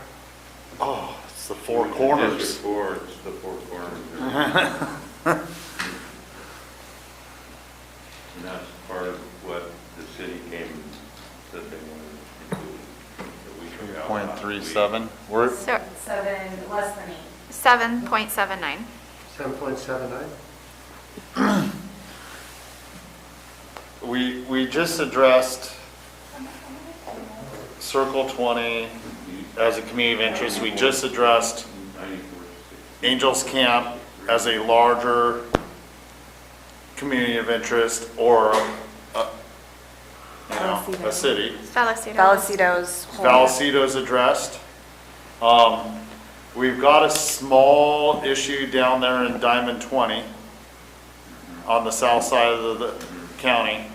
Can we look at that? And we're gonna have to decide what we're gonna do there. And I think we're really strongly addressing a majority of the communities of interest in the county at that point. Nothing's gonna be perfect. We've admitted this from the beginning. Do we want to put the 32 back in District 4 and see if it can accommodate it? Yeah, we go ahead and do the 32 and that little red spot over there that'll be left out after the 32. Right there.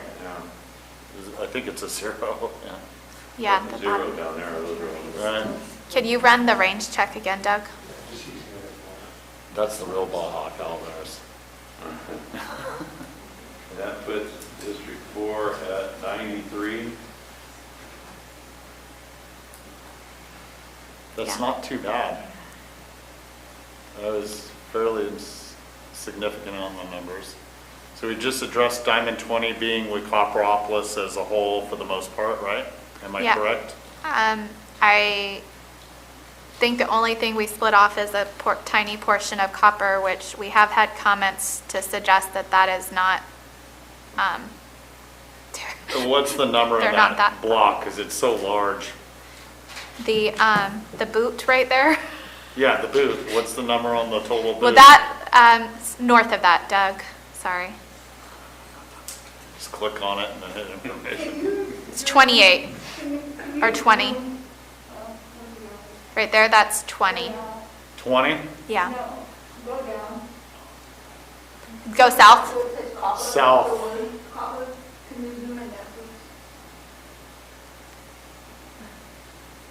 Yeah, no, that's a little hook there.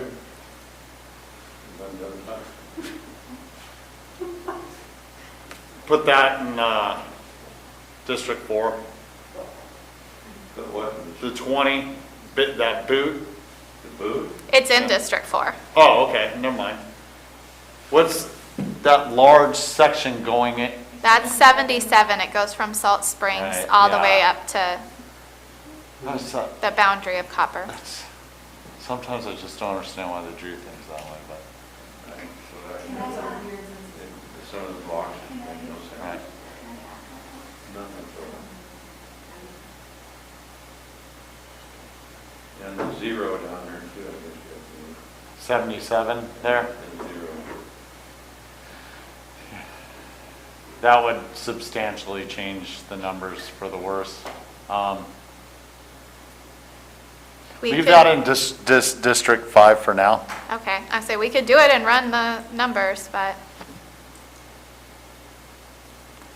yeah, put it back to 5. Thank you. Right. At this point, District 4 has climbed in some numbers a little bit, and District 5's back down to 8818. 8876. Jack's at 8754. Marita and Amanda. So many good people over there. Gary, could you read the numbers out? I can't see them over here for each of the districts as it is now. You can't do a split screen, right? We get numbers here. We're running up on 1,300 hours. I'm getting hungry. And staff's got to take the lunch.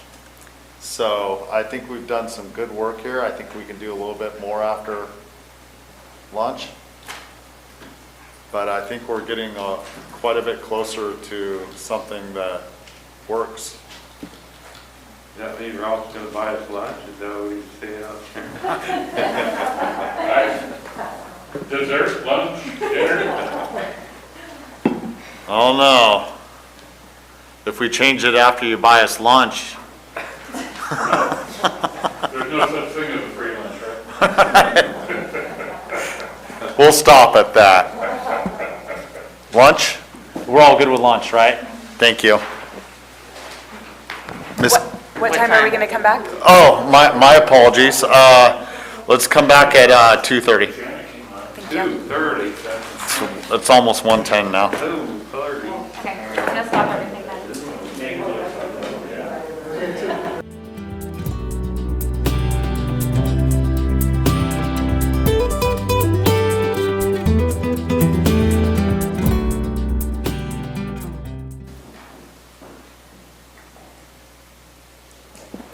Welcome back. We're continuing our redistricting.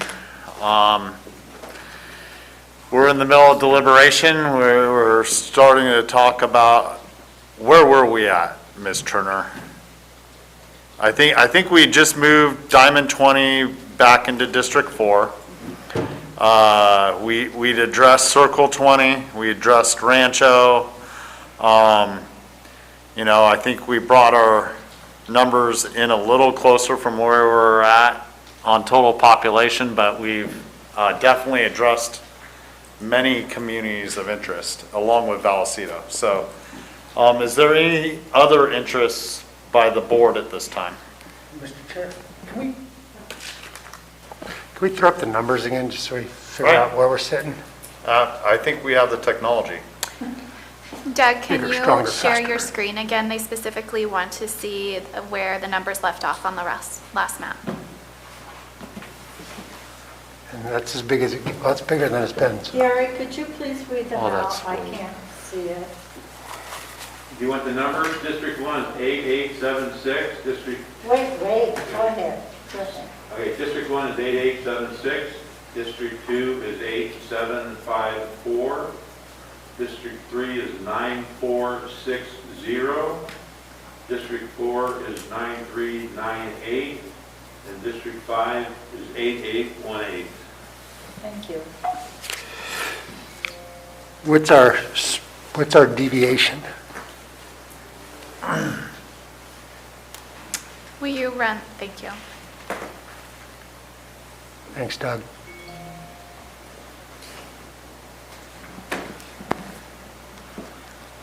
It's 7.7.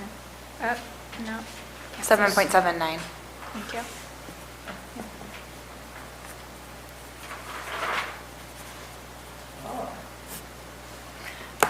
Yeah, so District 3 is 4.4% over the 9061, and 2 is 3.39% below. But that is within a cumulative less than Which 10%. is only 24 people off of District 5. There's not a huge, Yeah. they're fairly bunched. The District 2, District 5, and District 1 are really close. But with addressing a lot of the communities of interest, I'm much more comfortable with this than where we were when we left the last meeting. Can you show the whole map again, Doug?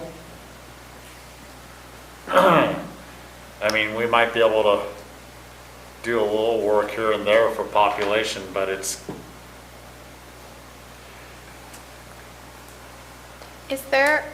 Can I ask if there's a reason we left the boot in print from 4 into 5? Like, it is a I don't boot, recall isn't the rationale for that. I don't know what's in there. I might want to look at it a little bit, but. Yeah, there's 20 people in that population block. I'll take it. Squares it off. As long as there isn't anything special there. It's still in the wrong color. So I don't think, were we trying to keep it together with something else or no? I don't think it was related to any subdivision particularly, so that's why I'm 20 asking if I'm people in missing that large something. of an area. Then yeah, I agree that it would make sense for compactness purposes and population purposes to put it with 5. It just doesn't want to cooperate. He had to run something. Yeah, can we move that to 5?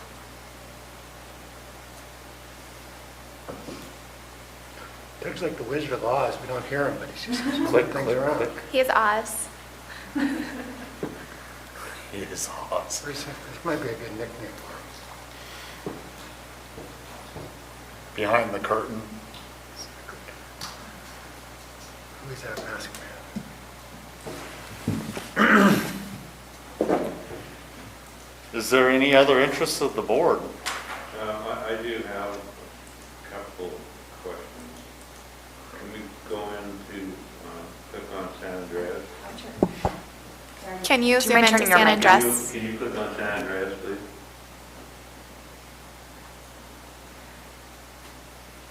And I really haven't heard a lot from anybody in San Andreas concerning this map.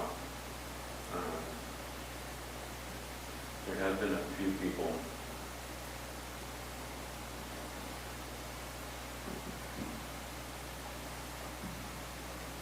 I am looking, you're gonna have to go in closer. See that little blue strip, or that little purple strip right there? Which one, the one on 49? Yeah. It's got 10 people. It says, Doug, it's, I showed it, it says 0. And it's still like a, looking at the one on 146. It's Hathaway Place.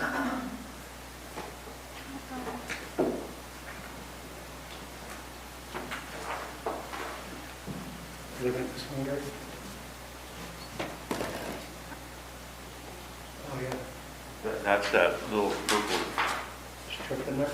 yeah, and it doesn't show any population, so is there any reason that block shouldn't be moved? You see it? Yeah, I mean, It just doesn't, it squares it off. Yeah, that's kind of weird. Let's clean that up. It's an easy one. Doug, the little finger?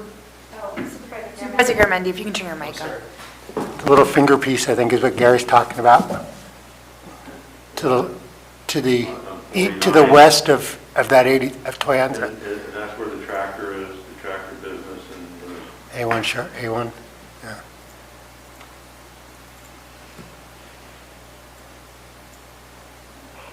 that block just says 0, and it's, Gary, we get that little thumb. It's all It's right, businesses. it's right on, I mean, we could keep it in District 1, but it's squared off. There's there's that little 10 acre on Hathaway Place too. 10 people if you want to square that. The block south of the one that's 275 that comes out, is that a single block that can be put Or is into that District part 2? of the 275? I'm wondering if Well, that's it's just a part of very 273. strangely drawn. It's part of that 270, although it has its own number, 0. Well, you got to zoom in, right there. Yes, that one. Right below it, the tail that comes off of it, is that part of the population block? That's not It's what on this map that I'm looking at. It's got a 0 on there, yeah. Yeah, District 2. Yeah, that, it shows a 0 on this map, it's on the website. Yep. There it is. Yeah, there it is, 0. You want to clean up that tin, Gary, or, I mean, you know the dirt. There's that little tin right up there. It's like on the, right Right there. there? Doug's got his,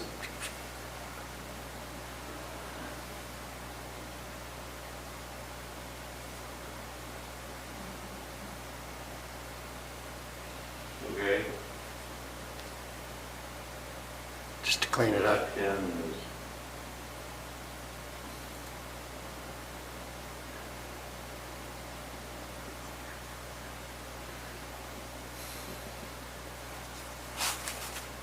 Okay, where does that put us? Real close to what we had. I think we just changed 10 people. So 856. Oh, wait. I don't know. Doug, can you scroll to the left so we could see, sorry. Doug, can you scroll to the left so we could see the spreadsheet, the Excel file below it? Gary was just asking what the totals are. Oh, just the numbers. Just bring those back up from the bottom. But we couldn't see because. The population There you is go. right there. There you go.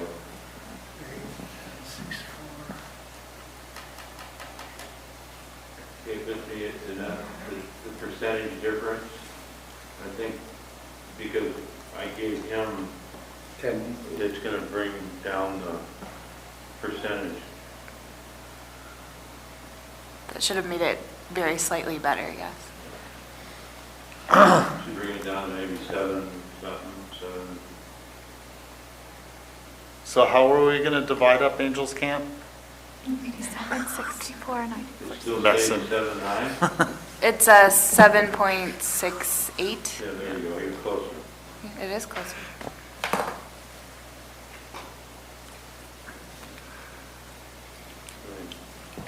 You know.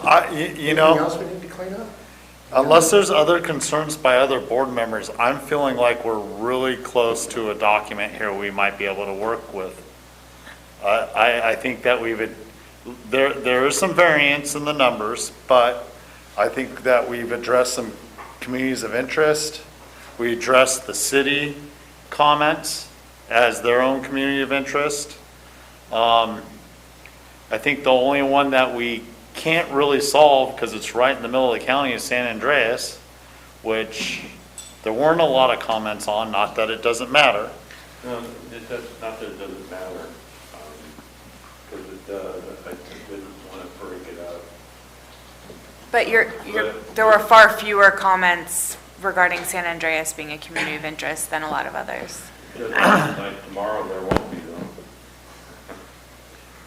though. That's very true. We had to strike the balance between geography, communities of interest, all these different things, and, you know, I don't think that's, I think it makes reasonable sense for what we've got to deal with. Keeps the core of it together, the historical district, town hall, all that stays in D1, and move around the edges a little bit. And then we got 4 corners right there, I mean. Tourist attraction. Where's that, 4 corners right there on Pool Station? That's the 4 corners. Sorry, Marita, we can't get you there. I know. You're just like, you're out right, you're not part of the, you could, that exact corner, we could go there and be standing in 4 districts. So maybe I'll buy that property and put a house on it and vote for all 4. Or rent out, Right. rent out sign space during campaign season. I just want to clarify, Yeah, that's not how it works. What, we can't put our house in the middle of the road? No, the house would have to be in one of the districts. It could not be in all 4. So we'd figure out where your bed was in the house, we'd do something, but you wouldn't get to vote on everyone. Well, the other 3 accessory dwelling units. I'm going to bed, I'm going to District 1. The good news, Where is the 4 corners? Near Full Station outside of San Andreas, is that right? Full station and where? Just go zoom in a little bit more. I George can't read that. Reed's right there, so it's before George. Is that before George? No, is that, you've got the, well, it should be the best maintained road with 4 supervisors keeping an eye on it. Mr. Wilson will stop coming in and making comments on the potholes. Well, there's going to be 4 of us paying attention. Okay.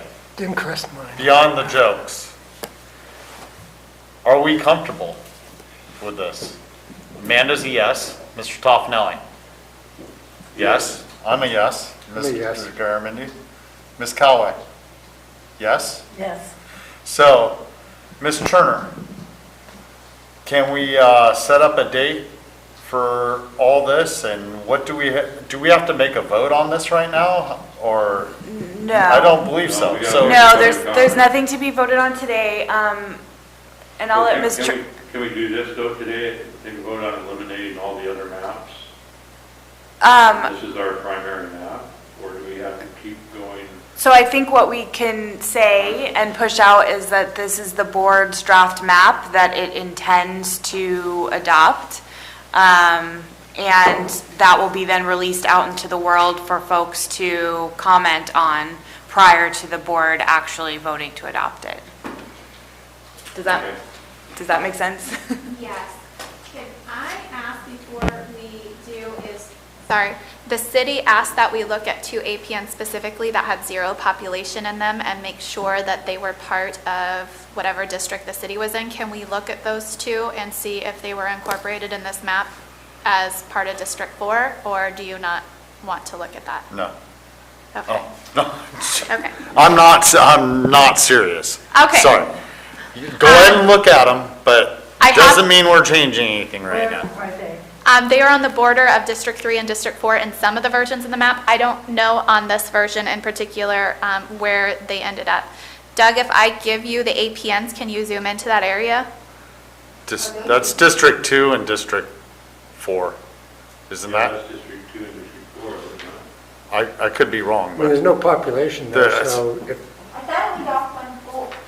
Do you happen to have parcels up that if I... that's right down at the bottom of that canyon before it starts going up on Dogtown. is that 49 right Amanda, there? that's right where it starts going up Dogtown, is that correct? The parcel number is 57,003,011. Not sure if that helps you or not. I believe it ended up in District 4. And it,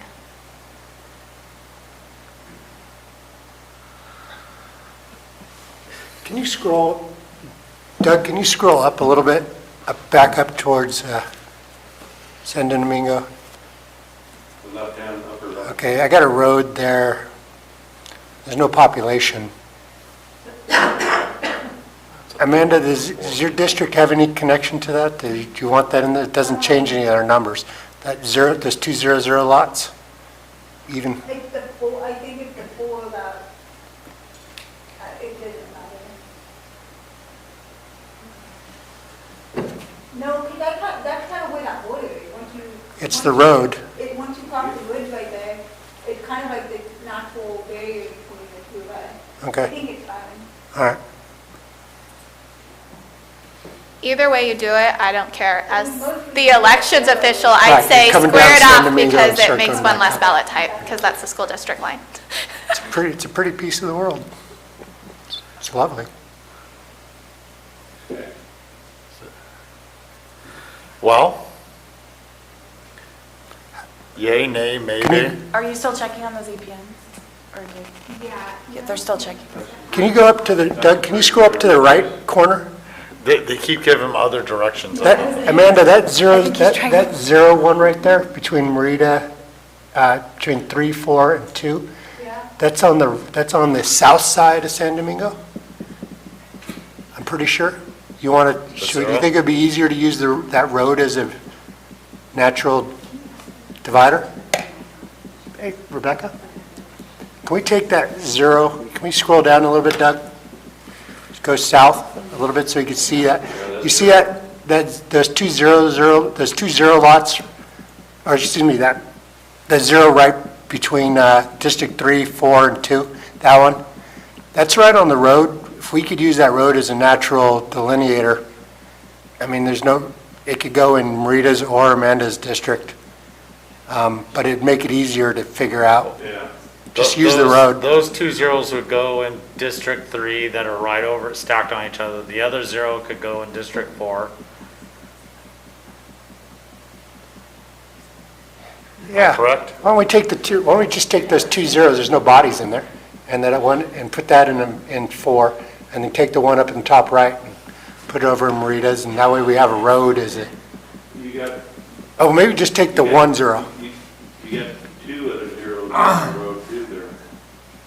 Yeah. If you keep shuffling zeros, I'm going to stop you and call it. That's close. That's If usually, I have that any follows vote the road, in that it, makes sense. I would vote that you put that 0 back because that school district boundary, what it does for, just from the elections perspective, it creates an additional ballot type that then when you're at the voter precincts, I have But to there's create. nobody there But to if, vote. even if somebody homeless moved in and made a lot Oh. there, I have to create it as an address to give them a ballot.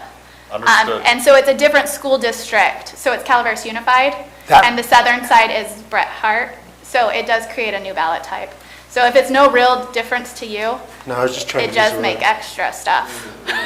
That's fine. What about that walk down above the 20 there in that zero? Yeah. That's the same thing with the school district thing. Is that a school district boundary? Yeah, that line, Yeah. that hard line, that straight line that's hard like that across is the school district boundary across the county. All right. So if there's zeros, I would prefer to keep them on Yeah, it's, their side. But I mean. That makes sense why it looks like that right now. okay. I'm telling you all now. Are you? Doesn't mean you'll listen to me. Okay, so that's school district. That's Calaveras Unified, huh? We're done. That's that is. I mean, why wouldn't you just go to, We do keep that boundary across there for some reason. okay. You think they would probably want to go over to Bret Hart? I mean, they're 10 minutes from There, Bret I Hart said and it. 30 from Calaveras. Considering they're not getting anything for it, it's 0, no, some kids go to school and Property tax. So there's not APNs in this map for Doug to look up those 2 APNs. I'm pretty sure they ended up they were just south of Vallecito, so I'm pretty sure they ended up in District 4. If there was, for some reason, they were still on the boundary, can I make that adjustment to put them in District 4? Both APNs were 0.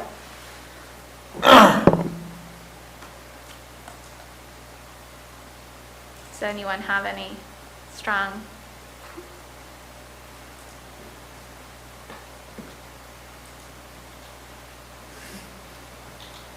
Go ahead.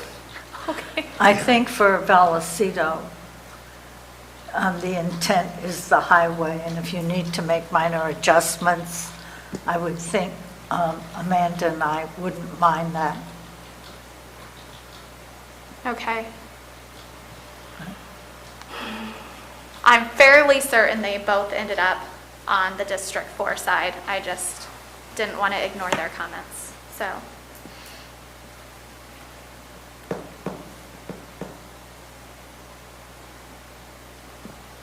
so we started this looking for the 2 zeros that the city wanted to incorporate into. That's the ones she just brought up Those again. ones that you just showed right there? I'm not sure. They're going to what- have to check, this map doesn't have APNs, and so they're going to have to check. So, do we want to talk about whether we're coming back in a week? So the suggestion would be, I guess Sarah's trying to lead me to say something here, that we publish this map as it is, making it clear that this is the map the board intends to adopt. And then we collect public comment for the next week and bring it back and see if you want to make further changes next Tuesday. And then we plan to bring it back for adoption on December 7th, assuming no changes are made after public comment. Yes, ma'am. Okay, so that Ms. is the plan. Fullendorf? Mr. Toffnelly? And if there are changes from the public comment, somebody brings up something good, we would push back to the 14th?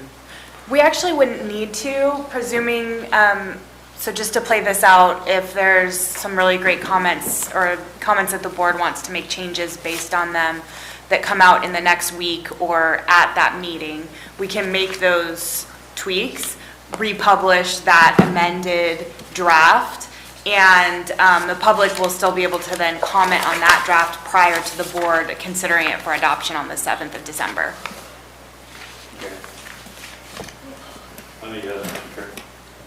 That's fine. Yes. Ms. Callaway? Yes. We have 5 yeses. Please. Yes, please. And thank you very much. It's been fun. Good Doug is poker saying face. that one of those APNs is in District 4 and the other is not. I see Ross Reservoir is in. Where's the one that's not? Okay, it's right in the middle of Vallecito, so I would recommend we don't make that change, obviously. Because Vallecito is now whole, so.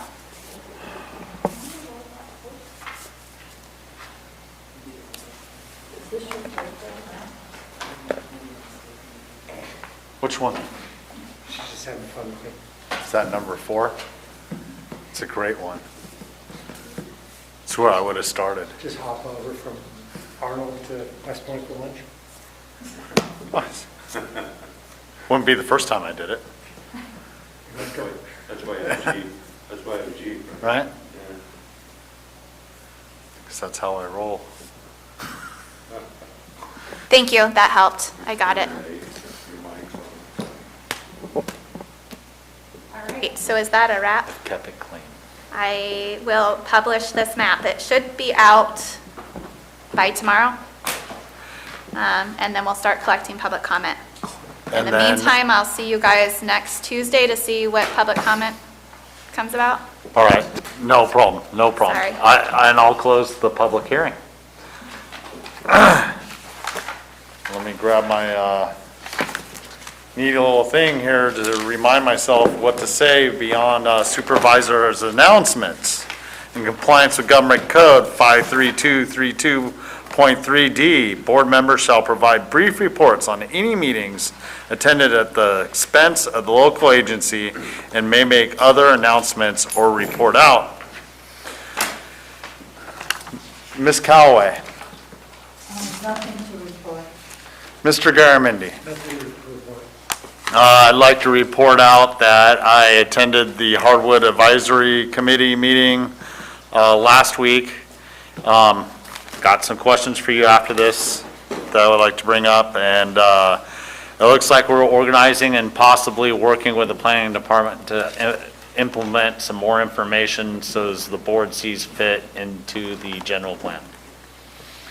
Mr. Toffenelli. I have nothing to report at this time. Thank you, sir. Ms. Follendorf. That's your job. Supervisor Toffenelli and I attended COG last week, and we will be at the next COG meeting going over a strategic plan and hopefully layering county strategic plan into the COG strategic plan. Good.